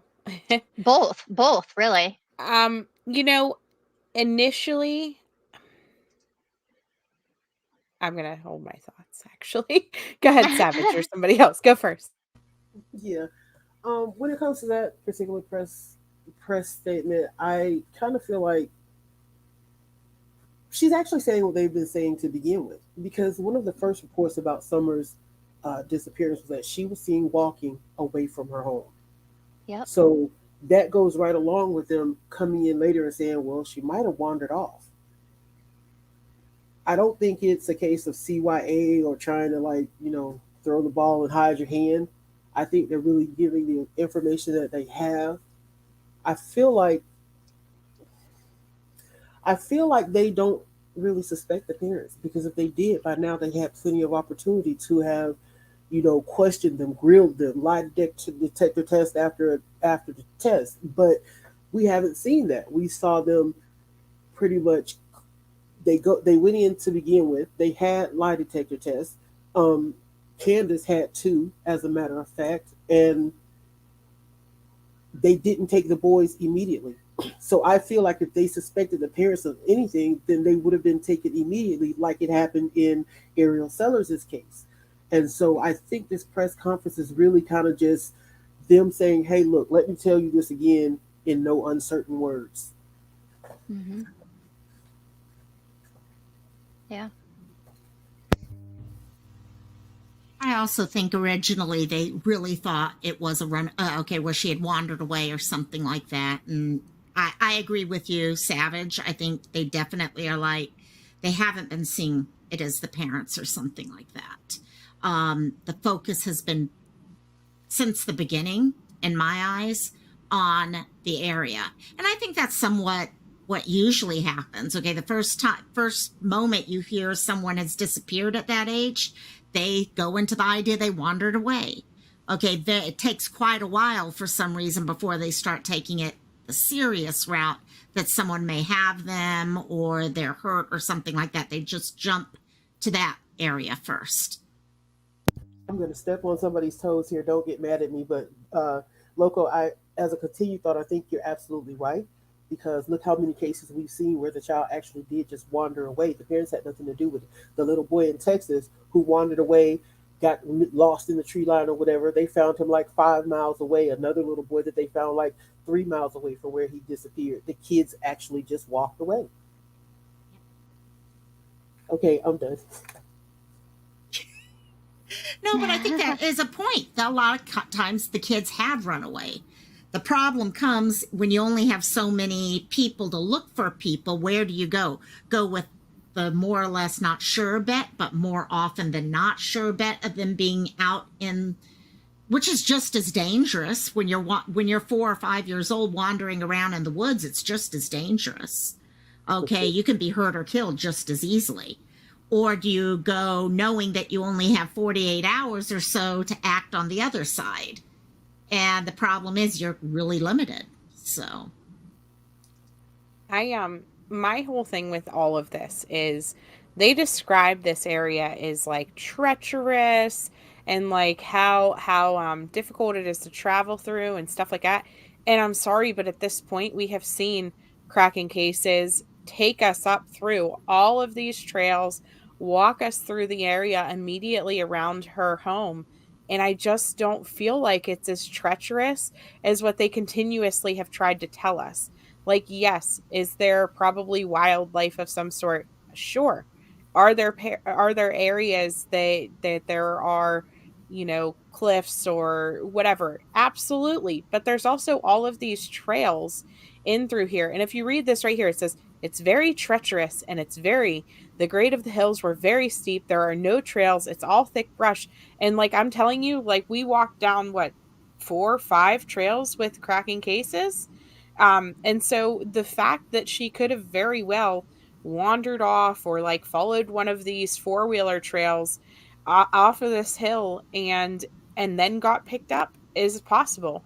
It's also highly possible, seeing the wooded areas surrounding her house, that somebody who knew that Candace and Dawn were not the most attentive parents could have potentially been watching her and swooped in and took her. I'm sorry, but that place, 4,000 people living in it, has like a bajillion sex offenders? Savage might know the exact answer, but I know it's like way high considering the fact that there's only 4,000 people that live there. And so I get further and further away from the possibility that Dawn and Candace have absolutely anything to do with this, besides the fact that they're not attentive. They're not, the best parents. They obviously have a bajillion issues that they have and struggle with. But, I feel like that this comes down to a fact that they got kind of a short stick and shined in a bad light from the very beginning because of the interviews that were done with other individuals. And it kind of sucked from the very start. Yeah, I think they got a hard rap from the very beginning, especially when they did the interview where Don and Candace were sitting outside. You remember Candace had on the baseball cap and the blue A shirt. I think that because of the way they speak, not all proper as if I've been well schooled, but they talk like regular people that live in the hills of Tennessee. And I think people looked at that and they were like, "Oh, they gotta be guilty of something because just look at them," Right. And then everything that comes out about Dawn, they try to twist it to apply it to Summer, whether it has anything at all to do with her or not. Just to have a finger to point at someone. I personally don't think that her parents did anything to her. I don't think that they would be capable as loaded as they have come on live streams. And as loaded as they have, communicated with people via text, phone call, everything else. I mean, we've seen them bad on lives, but I'm sure they get even worse, like on the phone and stuff. And I just don't think that they would have been able to keep a story and keep it going. Have they done some traumatic, dramatized crap over the last year? Absolutely. They are definitely not parent of the year, but like Savage said, they didn't lose their kids at first, which tells me the FBI, TBI, the people who matter had no reason to suspect that the other children were in harm's way via them until they started the drinking, the drugs, the all of that stuff. And that's just where I stand kind of on it. They would have taken those kids immediately. Exactly. No, it's one of those things that people see them in a certain way and they start, okay, and whether it's where they live, how they live, whatever, they got this idea in their head. Well, if they're like this, they have to be guilty. No. People can be not the greatest parents or not even the greatest people in some situations, but still not be guilty of hurting their child or whatever with their child. Exactly. And y'all can go ahead and come at me and be like, "You sympathizer! They're a well sympathizer." That's what that's what the YouTube does. It's gonna whenever do, people stand up for them. But I can't. I don't know. I can't. It's about. I can't say that they for sure did it, but I also, there is always that chance that possibly. But there's it's about just not enough Summer. pointing to it. Mm-hmm. Yeah, it's about Summer. It's not about the parents. And we got to remember, it's about a child that is missing. Okay, and with everything that they've done with the parents and all, you got to get it back to the child. And not just make up your mind that that's the only thing it can be. I want to address this comment. Intuitive One said, Dawn and Candace not showing emotion, not begging or pleading for Summer's return. This is what set people off. Except that if you go back and you watch the video where Candace and Dawn, the same video I was just talking about, they did plead for their daughter's return. Dawn is always saying how much he loves his daughter and how much she loves him. He always is saying, please just bring her back. As a matter of fact, in that particular interview, I believe his exact words were something along the lines of, if you have her, I know you might be afraid of spending the rest of your life in prison, but please just bring her back, drop her off where she can be found, something like that.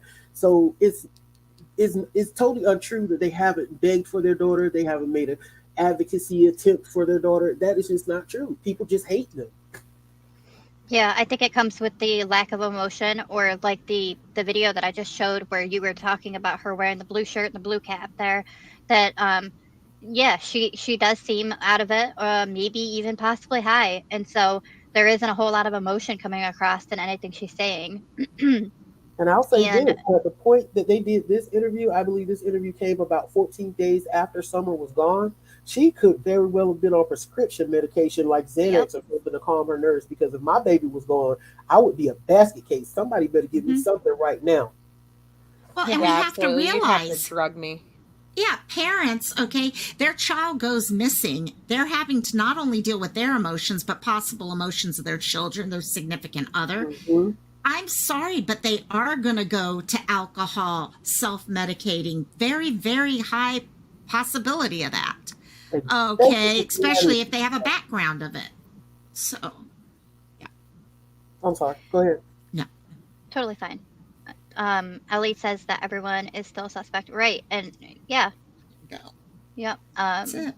But that's exactly it. They're all still suspects, and it's not that they've zoned in on just the parents and are only looking at them. And so this laser focus that the internet has set on them, and it's just really unhealthy. It's really, really unhealthy for them. I mean, would the internet even care if Candace didn't make it through while he was locked up and everything's been going on, and she doesn't have her children, and one of them's missing, and he's locked up, and she took her life? Would anybody care? Or would they say, oh, she's guilty. See, she's guilty. She couldn't live with herself. I mean, I don't know. I just think before everyone starts accusing everybody, they just need to slow it down. They're too quick to assume for sure it's definitely got to be that way, right? There's nothing wrong with having conversation, discussing it, and seeing, what's going on, putting the information out there, and kind of working with it. Nothing wrong with that. But when you start making accusations and you are full on putting blame on somebody, that's when it's, to me, in my personal, right, my own ethics, morals, and what makes me be able to sleep at night, I personally cannot put blame directly on one person. Just me. That I can't. I think too, people like Intuitive is talking about how they were calling the YouTubers. They were pursuing this negative attention, and I think they got to the point where they just didn't care anymore.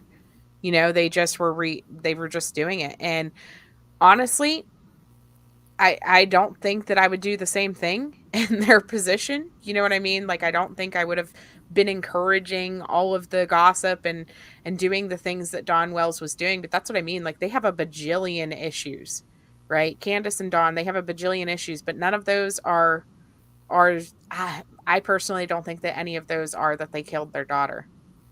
That's just me. Now, could they have had a drug debt and somebody took her for that? Could they have had, a friend that was a predator that knew that she wasn't being monitored? Absolutely. Could they have had a neighbor that could have harmed them? Sure. I mean, but I just don't think that who the Wells are as people, with the way that they live, the way that they are, I don't think that they could cover up a crime, especially a murder, and get away with it. I think that we would have found her very quickly. I think that they would have found evidence that she was deceased very quickly. And so that's just me. Agree. Yeah, I'm gonna push play on this here. This is Summer Wells' timeline, right? So it'll kind of put all the people and everything into motion. This comes from Chasing Truth. One of the mods is going to drop her actual channel in the comment section. I'm also going to drop the link to this specific video. Will be there as well. But she doesn't talk. This is all reading.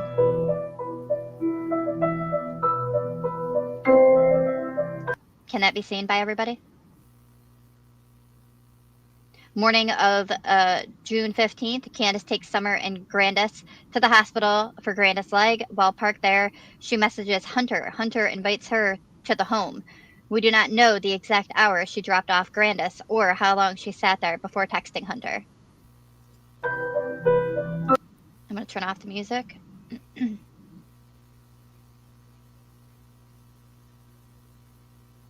Just right here in that photo of that house, too, if you look at behind the house, the tree line and stuff, it overlooks her swing where she liked to swing.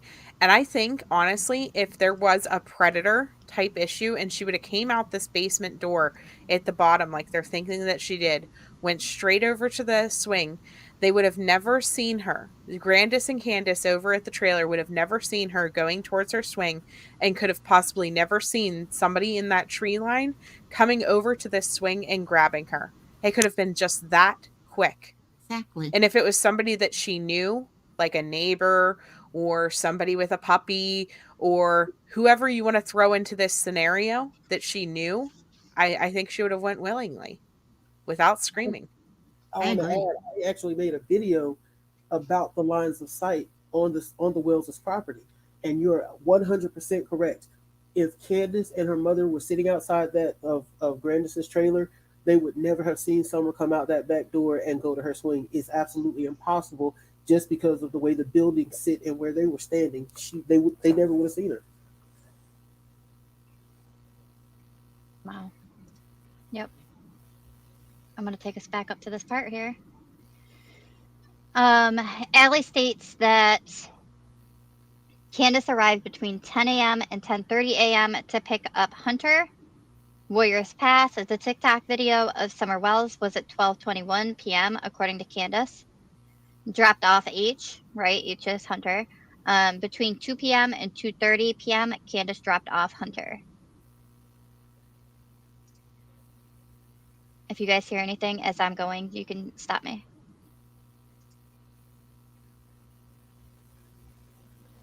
Candace said this photo at 3:09 p.m. This photo was at 3:09, and they were about 5 minutes up the road from their home. This one right here that circulates around, right? There's a lot of discussion in this one about whether she was still alive in this or not. The milk is not keeping her dead body preserved. Just for the record, I was just like, yeah, you guys get to see the full reactions. But yeah, no, it frustrates me to no extent how people will take things. All of us have seen kids. When we ourselves, it's like, oh my gosh, you go over to them to make sure they're breathing, because when they're out, they're out. And also, yeah, this one has kind of frustrated me, that whole picture bit. And wasn't that picture part of a video to begin with? Yeah, it was a screenshot from the video. Yeah, so they would have been able to see, in theory, if there was breathing anyhow. So, yeah. So it goes on to say at 3:16, if they were 5 minutes from home, once the picture was snapped, they arrived at approximately 3:16 p.m. Groceries and laundry. So groceries. Candace said, and we did, quote, stuff around the house. Don recently said she did laundry as well. Assume about 1 hour. So that puts us at 4:15 p.m. And planting. If they started at 4:15 and they transplanted 5 succulents, Summer arranged the racks, estimate 1 hour for planting, chatting, etc., brings us to 5:15. And then it says 2 to 10 minute time frame. Candace went back to fix mom's knee brace. She stated 2 minutes to 10 minutes. She doesn't know. It's at 5:25 p.m. And then Summer is gone. It's discovered Summer is missing around this time. Candace says that she looked around a bit before calling Don.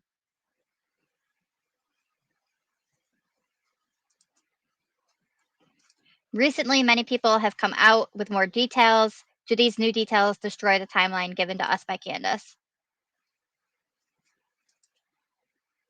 And I don't know if I need to turn the volume up on this. And that's her little swing right there off that tree. She loved to play right there in that yard. That was her favorite spot to be.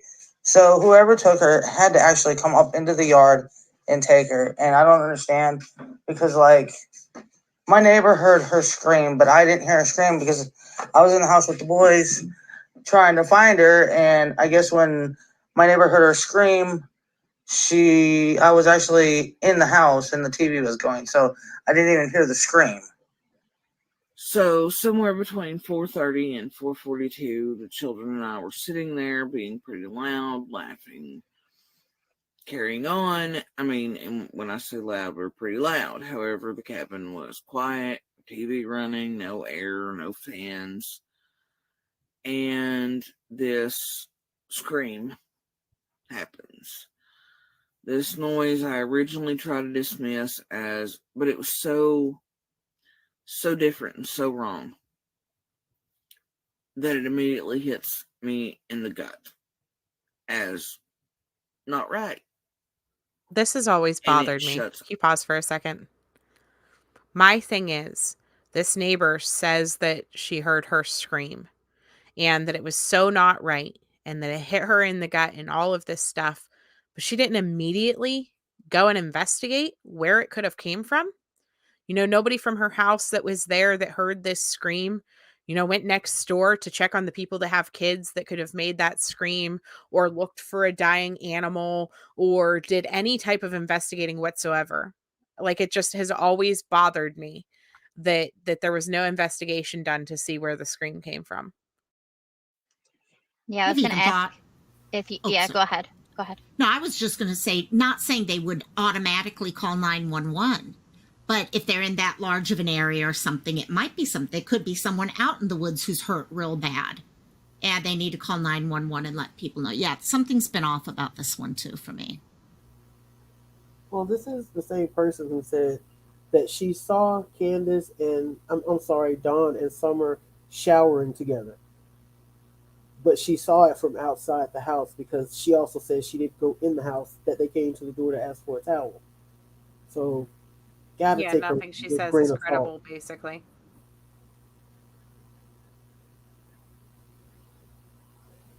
I think that's one other thing that I've noticed with this case. There's a lot of people involved in this case who don't like other people and all. And based off of that, I don't think we're getting full truths all the time either. Mm-hmm. Yeah. Yep. Very true. All three of us stone cold mid-sentence. It was that Three strange. people stop their sentence. Sorry, I'm And, just gonna shut up. I mean, as someone who's grown up in the woods and with critters of all kinds, like, And you don't if you go want try me to an help? Ellie Mae, I'm it.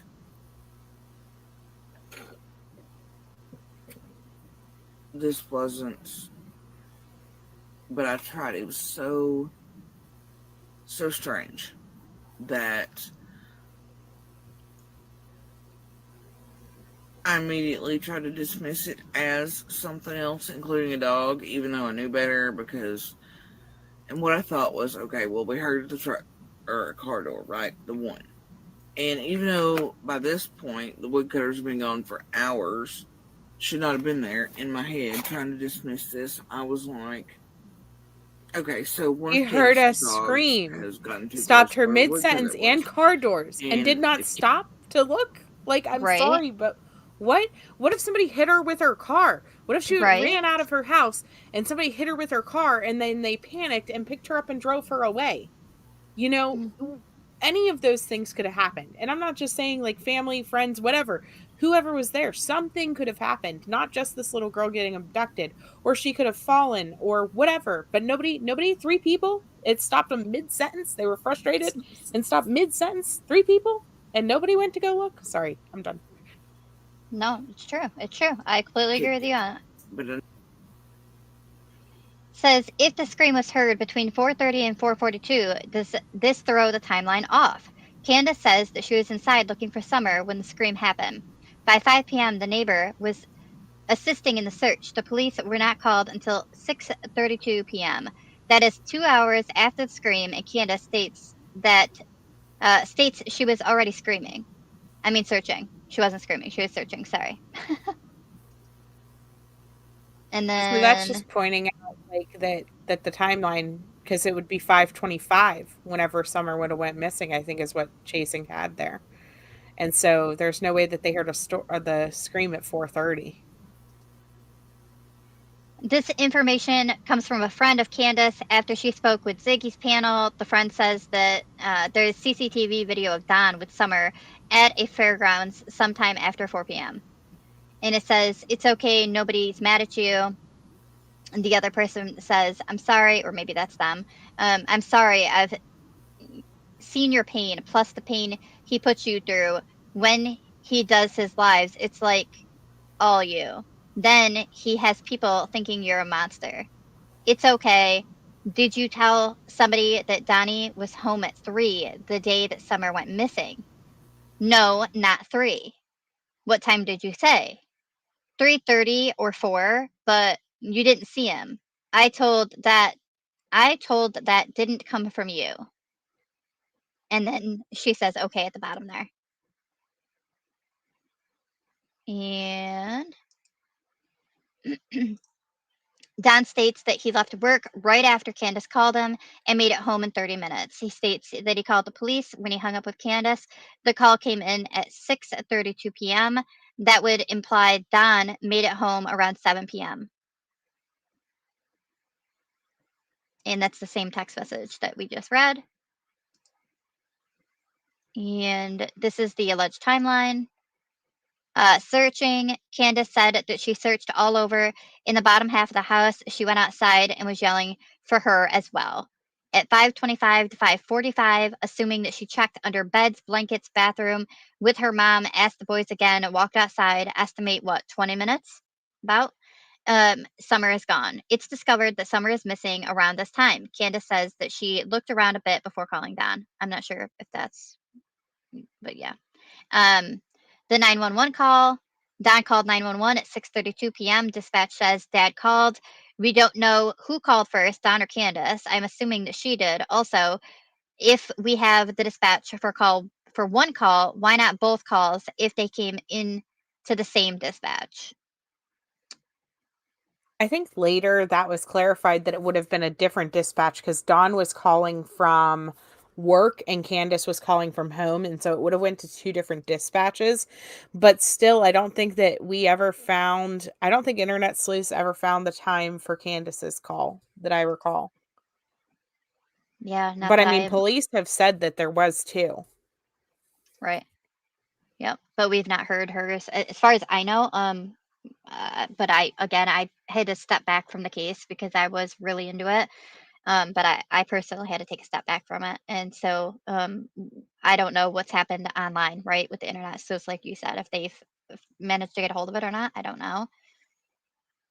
I don't think Um, so. Honestly, a lot of what is going on right now is they're playing, Mr. Potato Head putting a predator badge on everybody, and um, like they're just pulling up new people every other week and saying, well, this could be the abductor, and this could be the abductor, and it could have been this guy, and they're creating their own scenarios, just like YouTubers do. They create. And that's what it's been. There has been no new information from police.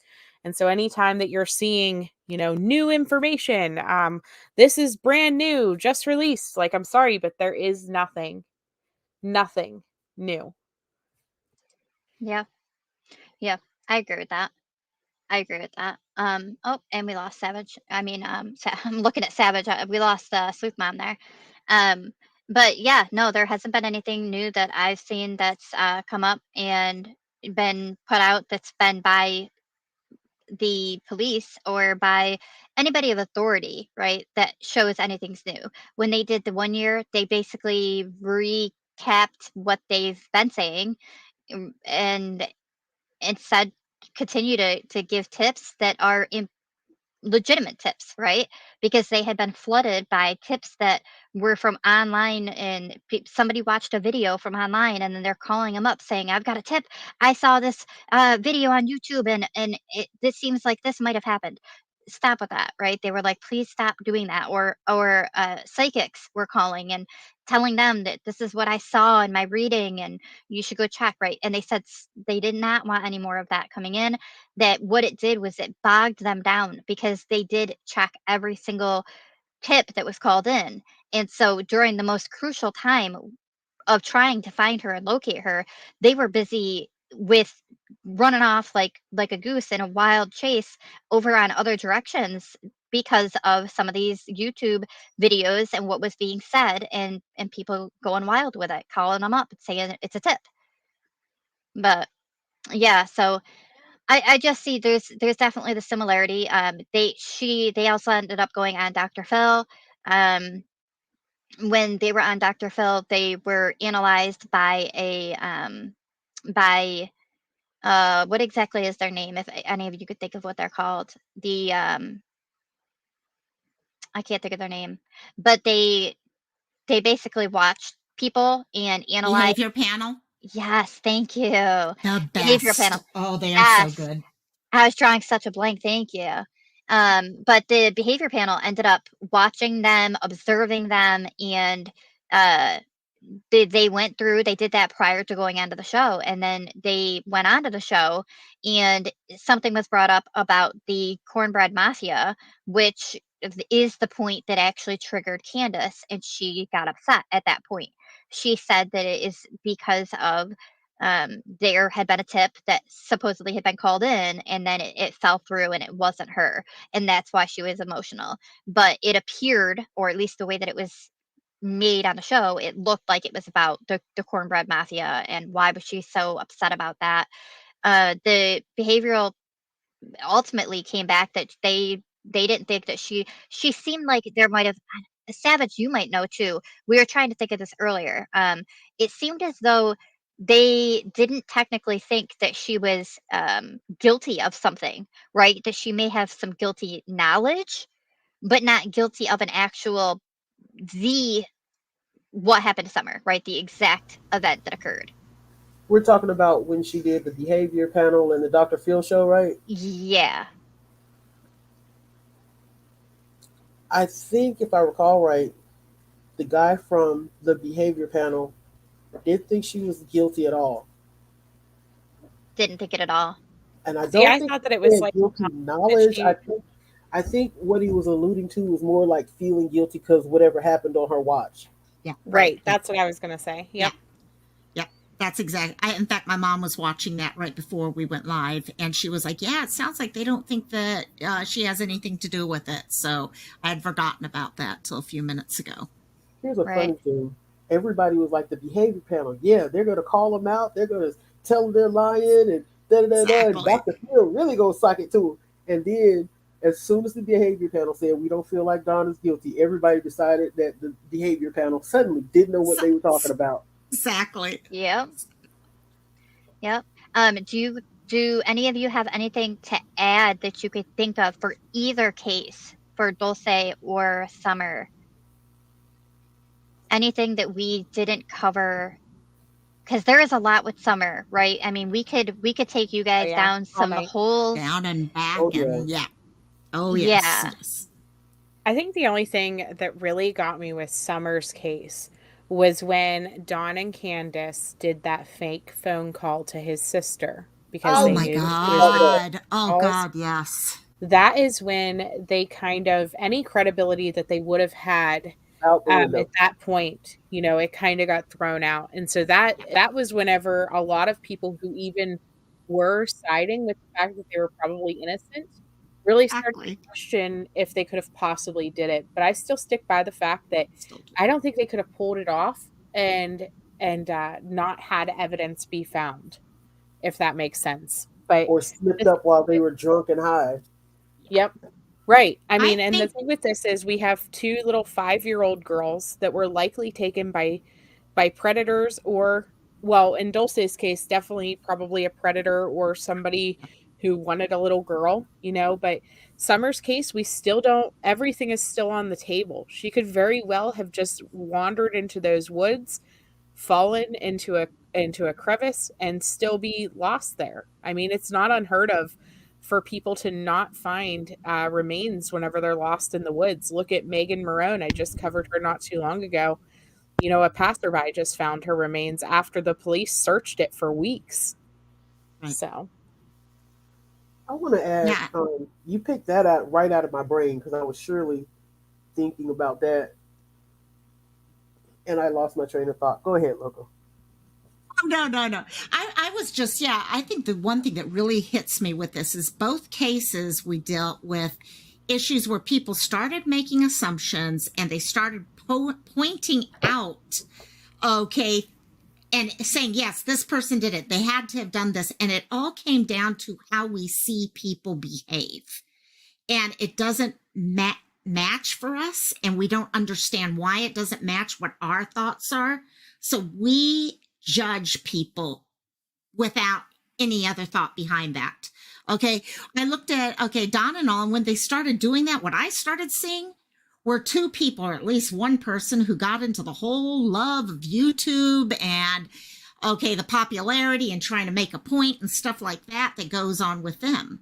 But in the end, both of these girls may still be out there. But so many people have made these assumptions and they're sticking by them, because once you've gone public with an assumption, it's so hard to go back and change your mind on it. Okay, the thing that I wanted to add, I remember now. In the interview that she did with the ex-cop guy whose name, Christopher McDonough, the interview that she did with him where they walked around the property and everything, everyone is saying that Candace wouldn't allow him to go into a certain shed. I want everybody who's listening to go back and rewatch that segment of the video, because when he asked if he could go in the shed, Candace actually said yes. He's the one that said no. And when he said no, then she kind of cleaned it up like, okay, yeah, all those tools over the ground or whatever. So I think the main point I want to get across is go back, rewatch, re-listen, reevaluate. Don't listen with the thoughts that you have already formed, but listen with an open mind and really hear what's being said and by whom. Because the thing that has really messed up Summer's case and caused so much distraction and just frustration, I'm frustrated, I know law enforcement is people going with wrong information, people repeating wrong information, people repeating some he said, she said, I thought, I felt, somebody read the tarot cards, and it's not factual. Go back, look, listen again. I'm done. Yeah, that's ultimately what we could say on each and every one of, for both of these cases. It has been ripping the family apart on both of them, right? And as was stated, it's just based off them not having the reaction that you would expect, or think that, well, I would have been emotional, and why wasn't Dulce's mother emotional? Why didn't she shed a tear? Or Don and Candace, they look like they're this. It doesn't, guys. It's stop. You've got to stick with the facts, and that's ultimately what we try to stick to, right? Is the facts. What has come out from law enforcement? What do we know to be true, and not get running away with the he said she said here online. And it can be really damaging to the people, and it can be really damaging to the cases. And if we care about these children like we say we do, you need to not mess with the case, because that's exactly what's happening. That's exactly what's happening. These people are calling into the tip lines and saying that it's a tip when it's not, right? And it's taking too much effort from the police, and it's taking in the wrong direction. Why? Why would you do that to these little babies? It's very upsetting to me personally. The way that the internet can kind of run off with some of these things. And so that's something that I think collectively all agree that needs to be less of. And for everybody Wait, that's watching to just be very careful. Go ahead, Sus. let's correct this too while we're here. Susie A. No, she was not the second child to disappear from this family. She had an aunt that disappeared. But she never met her aunt. Dawn never met her aunt. That was all prior to all of this. And Burden, you can probably pull up, her aunt's information. But it wasn't a child. She was a grown woman, had a husband of her own and all of those things. Rosemarie Bly was her name. Yeah.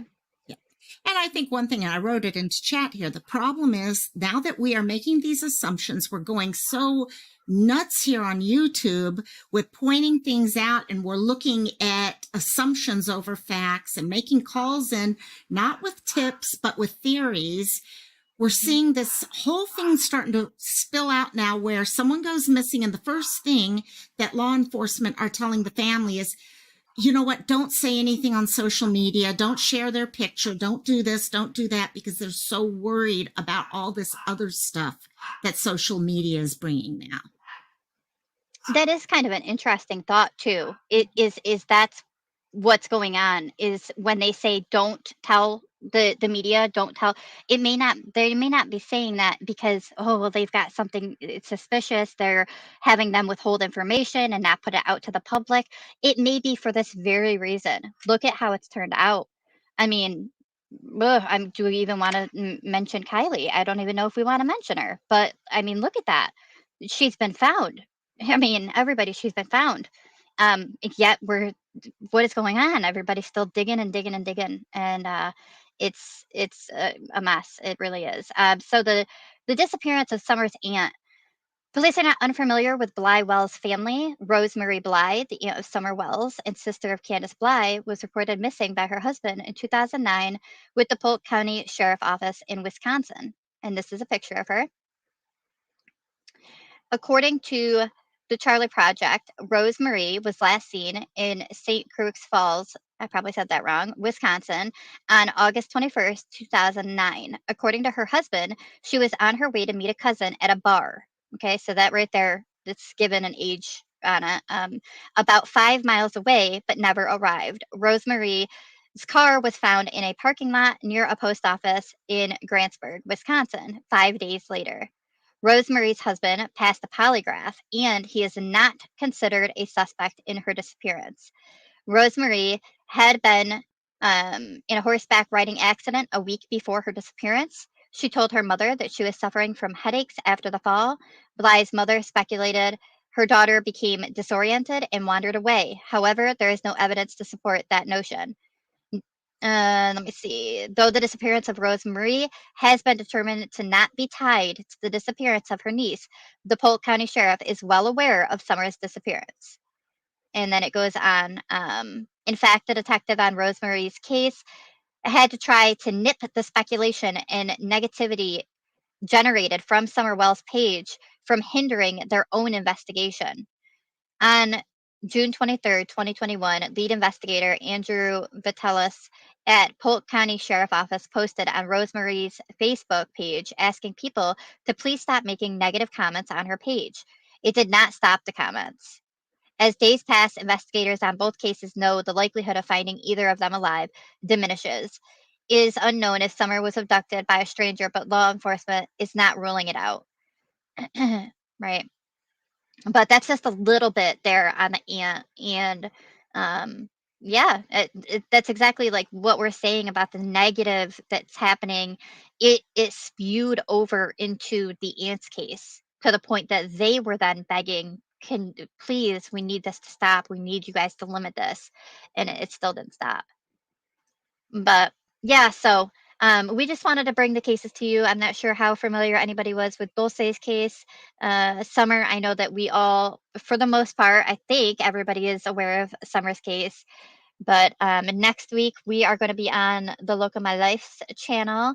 What exactly are we going to be talking about over there? Well, some of you guys might know this month is Domestic Violence Awareness Month. So it's something that is very close to a lot of the hearts of the women up here in this panel and in chat. And we're going to be doing a lot of stuff throughout the whole month on many of our channels regarding it.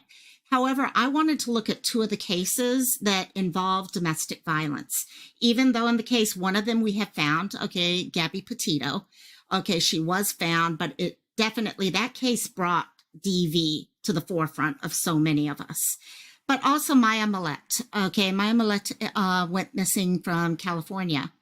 Okay, I think, gosh, got to be almost a year now, if not over, and has not gotten nearly the coverage that she needs to. She is still missing. Her husband is actually in jail. They're trying to get him up on murder charges, but they still have not found her. And so hopefully we can bring a little attention to her case. Sounds good. That sounds good. So that's where we'll all be. We'll all be over on her channel. I will put a community post out, just like the rest of these ladies probably will as well.